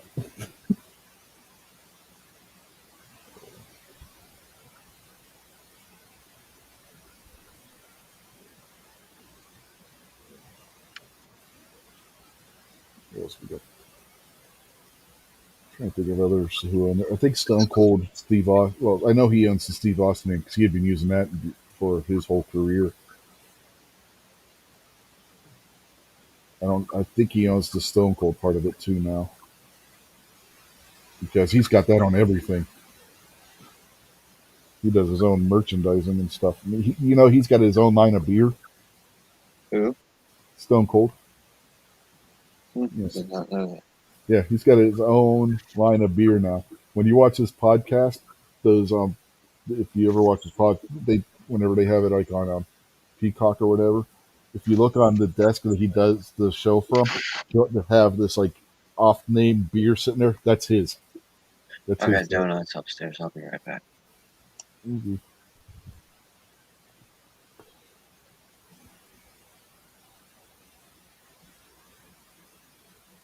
NWO and Jimi Hendrix. That was only for Hogan though. Voodoo Chow. Standing next to him. Chop it down with the edge of my hand. That's what it sounded like he said.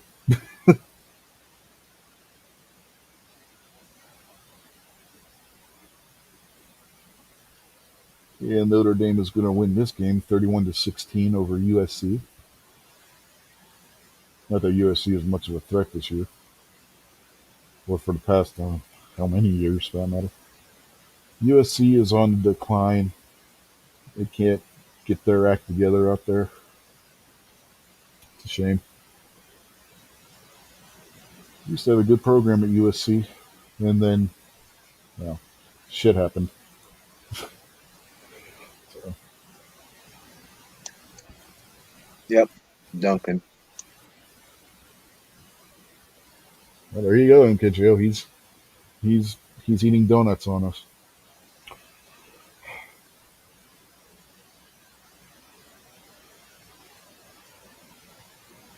As far as I know, they just had the schedule up, and now that you ask me, I know they got to play Navy yet, which Navy always plays them hard, but that's a tradition there too. So I hate the way this thing rewinds. Dish Network's rewind feature is so much better than Xfinity's.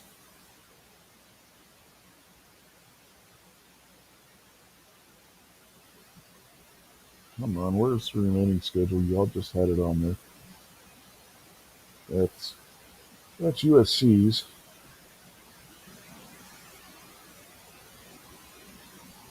I think they showed USC's after or before Notre Dame's. Hey, give me a yeah. They're I know, but for some reason, even when they're weak, they give Notre Dame a hard time. So see how that goes.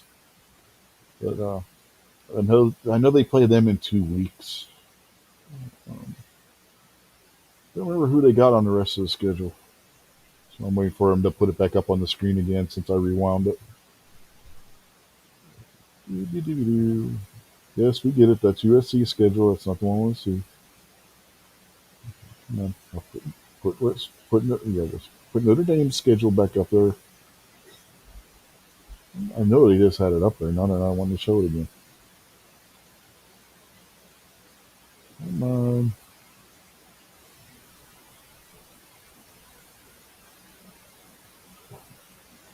they show Notre Dame's after USC's. I have to rewind it some more. Yep. Are they still playing that game? Oh, the game's over. 31-16 final score. I guess the good guys won. Yeah, Notre Dame won.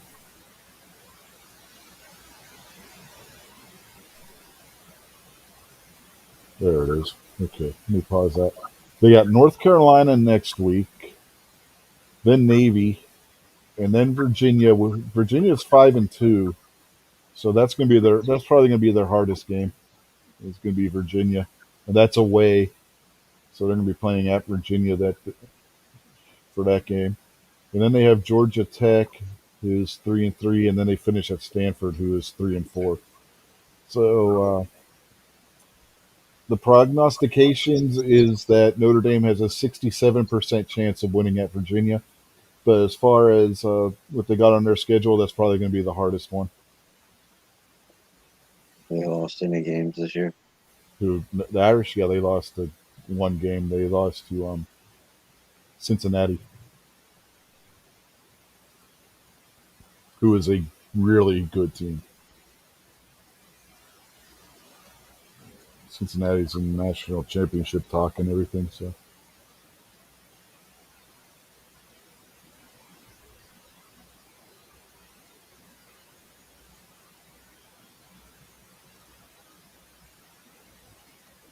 I hope so.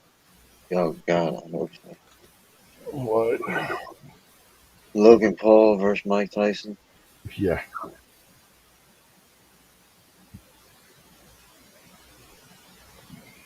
but you remember that's old Mike Tyson too. It don't matter. It don't matter. Mike Tyson will kill you, man. There ain't nothing. Mike Tyson's just as dangerous now as he ever was. The only problem is when it's a sanctioned boxing match. A lot of times, he'll admit it. He's taking fights just because he needs money, and he'll Mm-hmm. stand there and get punched for 3 rounds until he loses, just so he can get a check. But if he wants to go in there and prove that Logan Paul can't take a punch, he might kill that dude.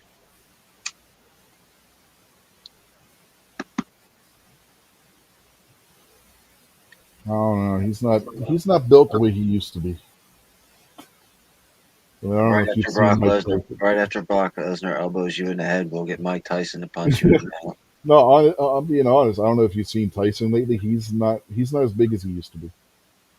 No, he's not as big as he used to be, but he can still fight as good as he used to. It He still depends knows on how to fight. it depends on how well he's been training too. Oh, I don't know. I'm not getting in the ring with Mike Tyson. Well, I'm not saying I want to get in the ring with him. I'm not a trained boxer for one thing. I'm not fighting Mike Tyson on the street.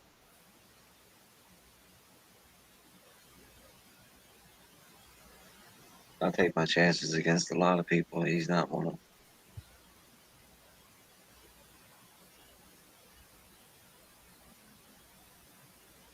But apparently, I mean, I don't know much about him. I mean, I recognize the name and I know he's like a YouTube person. But Oh, he's a dick. so Logan, he apparently is making good money, man. He's getting a lot of like Oh yeah, premier fights going on and making some good scratch. yeah. He's still a dick. Yeah, He, apparently he's a real asshole. yeah, he's the one. Him and his brother went and were filming in the suicide forest and stuff when they were told not to, and were kicked Oh out of yeah, Japan. yeah, I remember something about that. Yeah.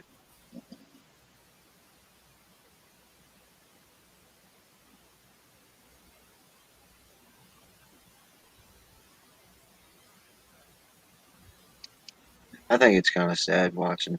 That's why I'm so surprised that like Hulk Hogan and Ric Flair are still wrestling and stuff.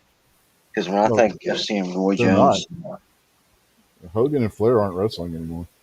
well, last week you said that Flair wrestles all the time. No, I didn't. I wasn't even on last week. That's fine. I get it, but every time I bring up these old men wrestling, you're like, no, Oh no, no, Arn there Anderson. are Arn there are Anderson old did a men. triple backflip yesterday. No, Arn Anderson last time he did anything was he fell off the side of the ring. But Yeah, you know, that- there's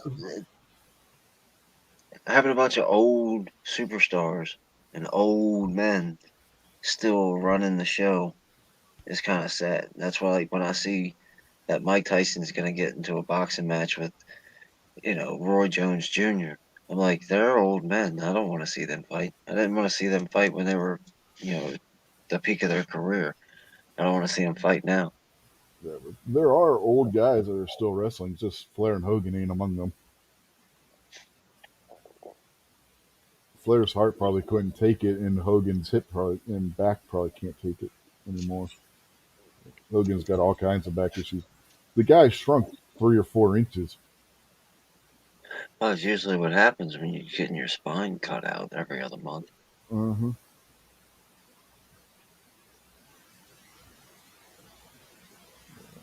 Yeah. The one I'm shocked Sting's still wrestling.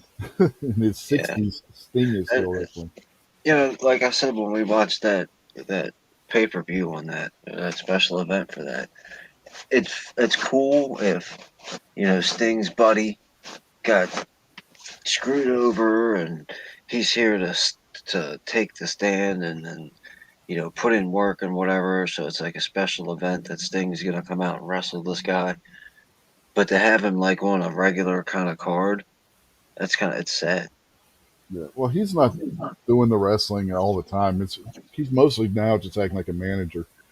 I'm still waiting for the match that they said with him and Tully Blanchard versus each other. When Yeah, Tully challenged him to a match. they have hospital gurneys on the outside of all four Well, corners.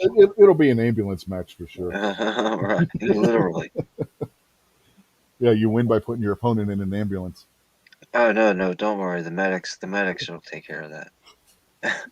The ambulance is parked right next to the ring with the lights and sirens on. Hmm. Two of them. Like, I mean, it's cool if Sting loves it that much that he wants to keep doing it. Eventually you got to let it go, even though you love it. But and we talked about it before. If they're broke and they need to wrestle because they can't do anything else, that's extra sad. And the fact that the fans want to see old men wrestle when where's the new stars? Yeah, that's why when Flair went over to TNA, he was wrestling because of his divorce when his wife cleaned him out, even though he's the one that filed for the divorce, and he filed for divorce because she was hitting him, and his wife still took him to the fucking cleaners. Yeah, that sucks. Yeah, at that point, he needed money. So. Now, he's supposed to be going into.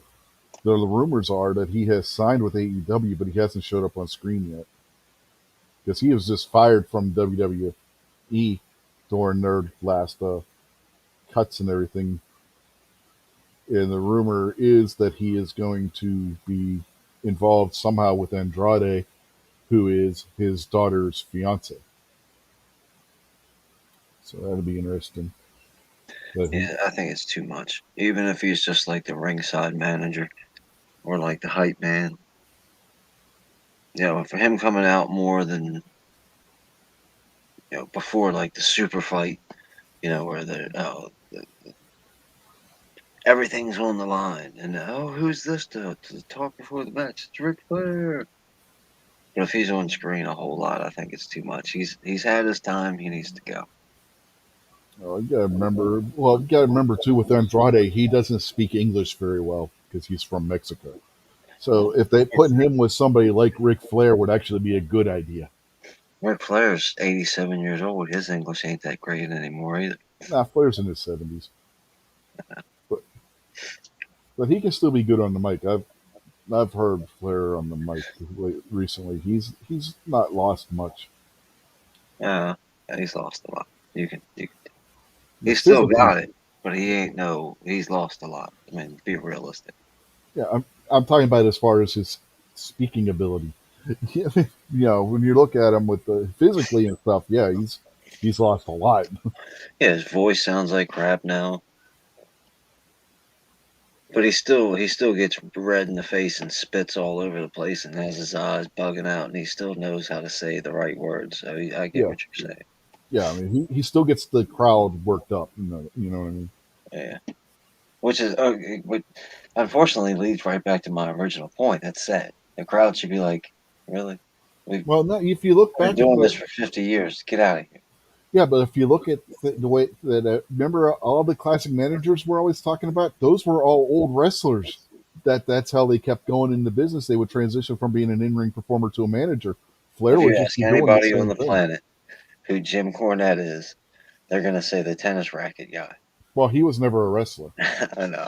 I'm just messing because I know any other person that I said you Yeah, could be like, no, no, no. There's this campaign, and the most sold posters ever in history was of Jerry the King Lawler, or not who's the Jim Ross guy? Yeah, Jim Ross. Jim Ross. Jim Ross was never a wrestler either. That's why I He was, picked Jim Ross. I know that yeah, too.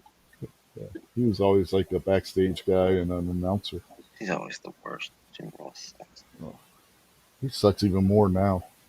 Yeah, the stroke didn't help. No, it was like why AEW still has him on the announce decks. I don't know. He is the weakest link of AEW right now. Good God, he is terrible. He always has, but I've never liked him. Oh, it's worse now, man. He gets people's names wrong. He gets moves wrong consistently. It's not like every once in a while he might misspeak. He does it every show. Wait a minute, are we talking about Joe Biden or are we talking about Jim Ross? We're talking about Jim Ross. Oh, okay. He might be channeling his inner Biden, but Jim Ross isn't president of the United States, is he? no. Oh, phew.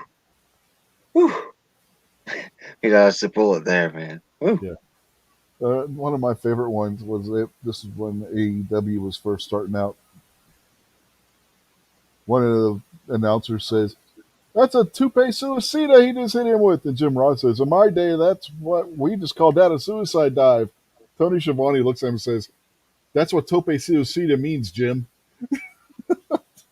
No, hey, Jim Ross was right. Stop with all that stupid crap. It's suicide dive.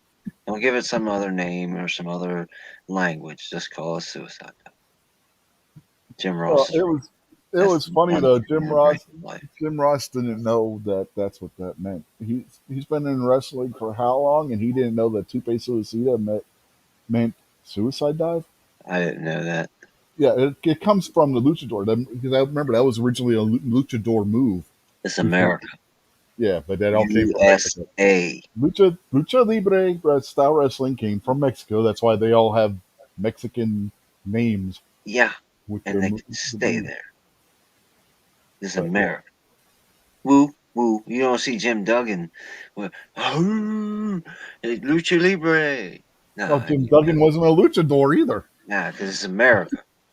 No, because Jim Duggan's way too goddamn big. Ain't none of that red, white, and green around here unless you're going to Wendy's. I don't know. You got a lot of people who celebrate Cinco de Mayo in this country. Yeah, they're alcoholics. Cinco de Mayo is an American. Cinco de Mayo is an American holiday. You won't see me celebrating that shit.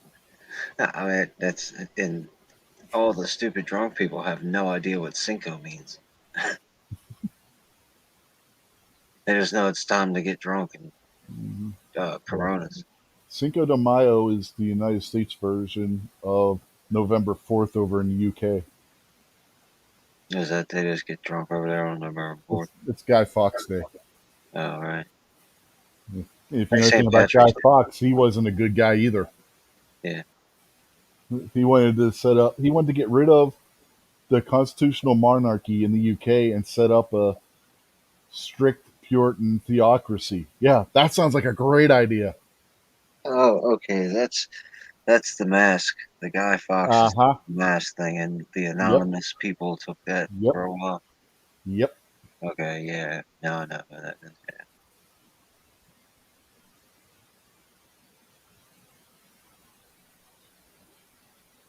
Yeah. I mean, it's crazy. People celebrate shit and they don't even know what the hell they're celebrating. St. Patrick's Day is in America. Well, Oh yeah, hardly anybody in Ireland celebrates it. yeah, St. Patrick didn't even drink. Hmm. Yeah, no kid. Well, Like he was like what do they call it, dry or whatever. yeah. but it wasn't because he wasn't permitted to. He just it was his choice not to. Right. Yeah. Yeah. But I don't know if you've ever been in one of the Catholics, the place where the priests live. I always forget the name of the damn things, Yeah. but they I've been in one they before. always have either a dry bar or a wet bar in those places. Yeah, like priests, like Catholics, are alcoholics for sure. Oh yeah, Yeah, one of my friends' uncle was a is some high level type of priest down in Baltimore somewhere.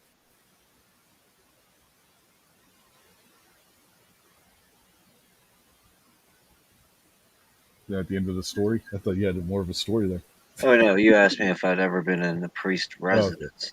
So yeah, that's how I wasn't getting molested or anything like that as a Oh little no, kid. no, I it just voluntarily sounded like walked. you had more of a story there. No, That no, no.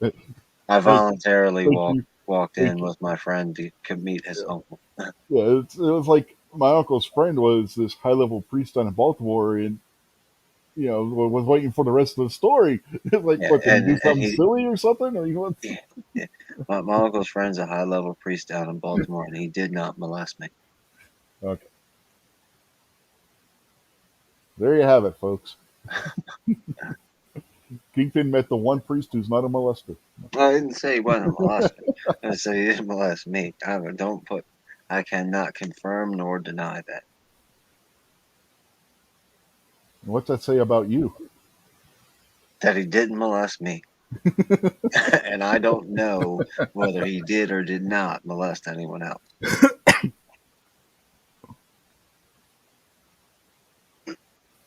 I can say I have never been molested by a priest, but I'm not Catholic or altar boy either. So in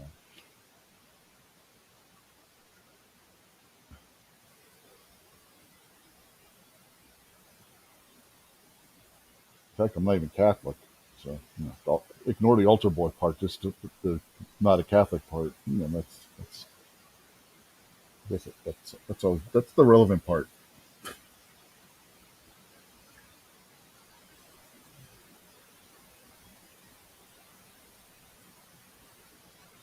We piss a lot of people. I think we'd piss more people off if we went on a Catholic rant than if we went on a Muslim rant. Oh, I can do that too. We'd probably piss off Patriot. Yeah, that's what I was saying. A bunch of our friends are Catholic, Uh, but I don't think none of them are like crazy though,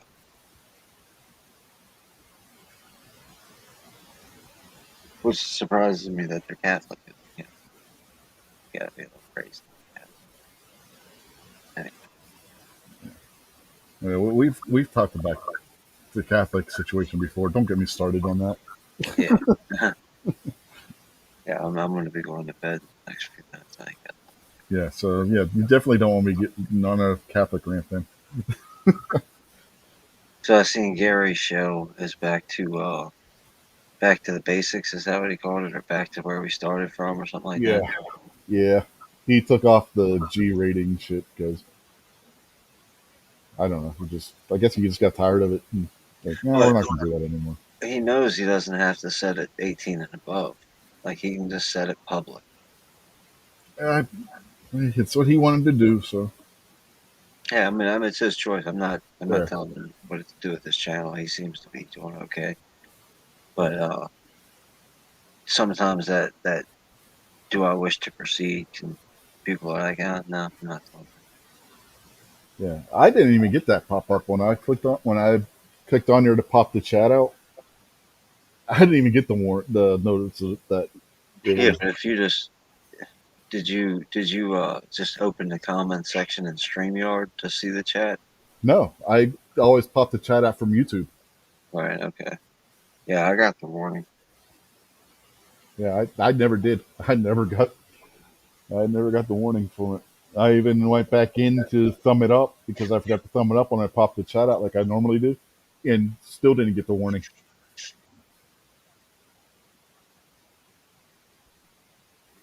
So I don't know. He's still gonna run uh early bird, relatively family friendly, right? I guess I don't know. We actually didn't discuss it, so I don't know. Yeah. I don't know if he's got that on his Patreon account or not. Yeah, I don't know. Well, I've been.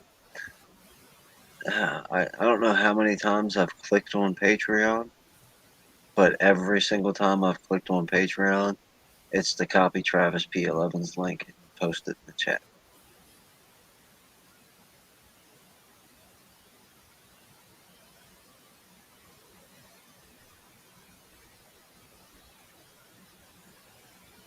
The early bird chat will remain family friendly.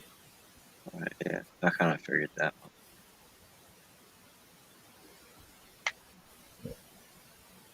Territory will no longer be family friendly, but the early bird chat will. So there you go, folks. The Friday night show, say whatever the hell you want. The Sunday show, keep it civil. If you're going to go over there and watch Gary's stuff,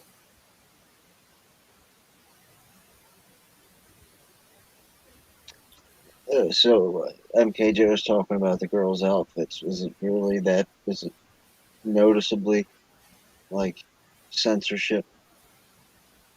well, it was better than the last time. They they basically had like these tight fitting uh, jumpsuit kind of things on, and over top of it they would have like their t-shirt. They weren't. It wasn't as bad as the last time that they were in Saudi. Did they have to wrestle in burkas last time? Just about. Yeah, I don't know. I think I don't know.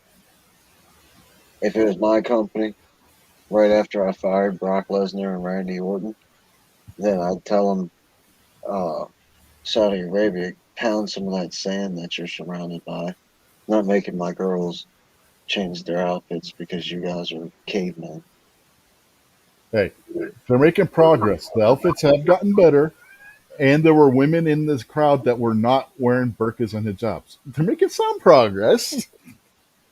Yeah. That's a joke. Oh yeah, I guess it's funny, but maybe you're right. And they haven't killed any journalists lately. I mean, I think the best progress would be just not go there until they stop. You want to do it outside in the parking lot, make people wear burger, whatever you want. But if we're gonna bring our entertainment show to your country, when you're inside the stadium watching, you're watching our stuff, not your stuff. If you don't like it, tell us not to come. Yeah, well, They probably paid him $1 billion to go over there. yeah, that's the problem. Vince is under contract to go and do these shows, and if Probably he like, reneges on that contract, he's going to find himself in court for dereliction of contract. yeah, he probably doesn't want to give up $1 billion. Well, if you actually think about it, by the time the court case would be finished and everything, it would be more than $1 billion. Well, I'm just talking about like if he went through like the contract, like, hey, come over here and we'll give you $1 billion. Vince was probably like, I'm on my way. Well, this contract was done before they killed the journalist and everything. But even that journalist guy that everybody throws a fit about on the other wrestling sites, that guy was not a good guy. He was a piece of shit. Oh yeah, screw Khashoggi. I don't care about that dude. I'm glad he's dead. My Yeah, whole attitude now is a lot more harsh than it was a week ago. And Jamal Khashoggi, the world's better off without you. I'm glad yeah, they chopped you up into little pieces. yeah. That guy was a member of the Muslim Brotherhood and shit. He wasn't a good guy. Acting like this guy was some innocent who had never done anything wrong in his life. That guy was a real piece of shit. Oh, Every story he put out was anti-America. It was anti-NATO. It was anti everything that we should be standing for. Is every article this guy wrote was against. You know? and there's no reason having the conversation about, oh, they killed him because he's. You know how many people Joe Biden, Hillary Clinton, Donald Trump, Ronald Reagan, Ted Cruz, Nancy, they kill people all day, every day. America is some of the scummiest politics in the world. So I don't really care that Saudi Arabia said stop talking trash, and he was like, no. And they said, "We're going to kill you." And he was like, "Do it anyway." And they were like, "Okay, we will." And they did. Yeah. Oh, he did other things too that he was tried and convicted for. This guy was a convicted felon in his home country. That's why he wasn't murdered. He was executed. They murdered him. No, they didn't. They executed him. He was a criminal. My point is, if I'm a part of the WWE, whether it's Vince or whether it's the heavyweight champion guy, and my wife, my coworker, the girl down with the dressing room next to mine that I've been wrestling with for 10 years now, she's got to change her outfit and do all kinds of slaves type of stuff to go. I'm not going. No, I'm not doing it. Well, the wrestlers they've had the option to opt out of it the whole time, and there have been wrestlers that refuse to work the Saudi shows. The one wrestler, Sami Zayn, his family is of Syrian descent. He's a Syrian Christian. His family's Syrian Christian. He's from Canada, but his family migrated to Canada from Syria. He won't do the Saudi show. You want to be mad at Saudi Arabia? Ask them about 9/11. Maybe that's a reason to be mad at Saudi Arabia, not because they killed some scumbag terrorists.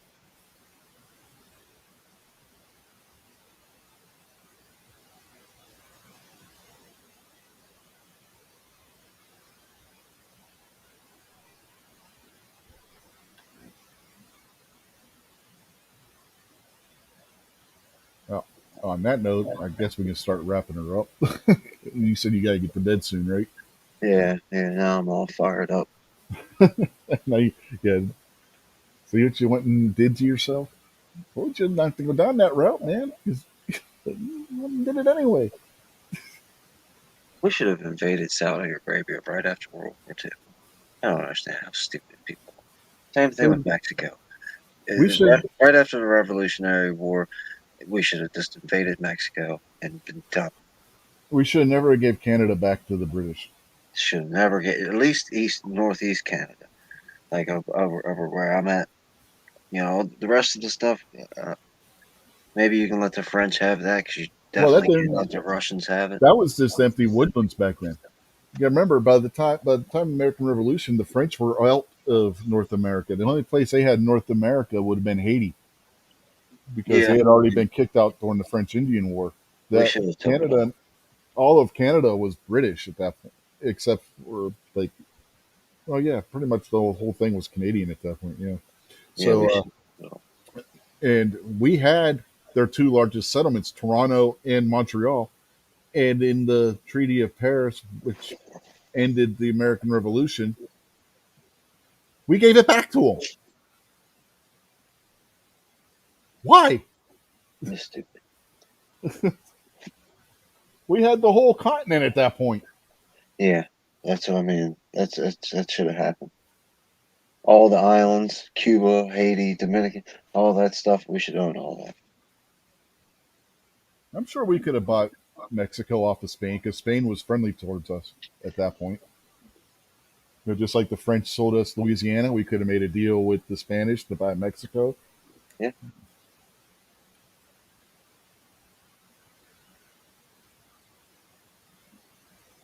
Oh well.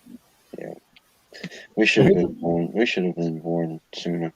Yeah. Anything else you want to say before we get out of here? Have a good night, MK Joe. Have a good night, folks. We will catch you all next week. Get out of here before Kingpin starts on another rant. Good night, folks.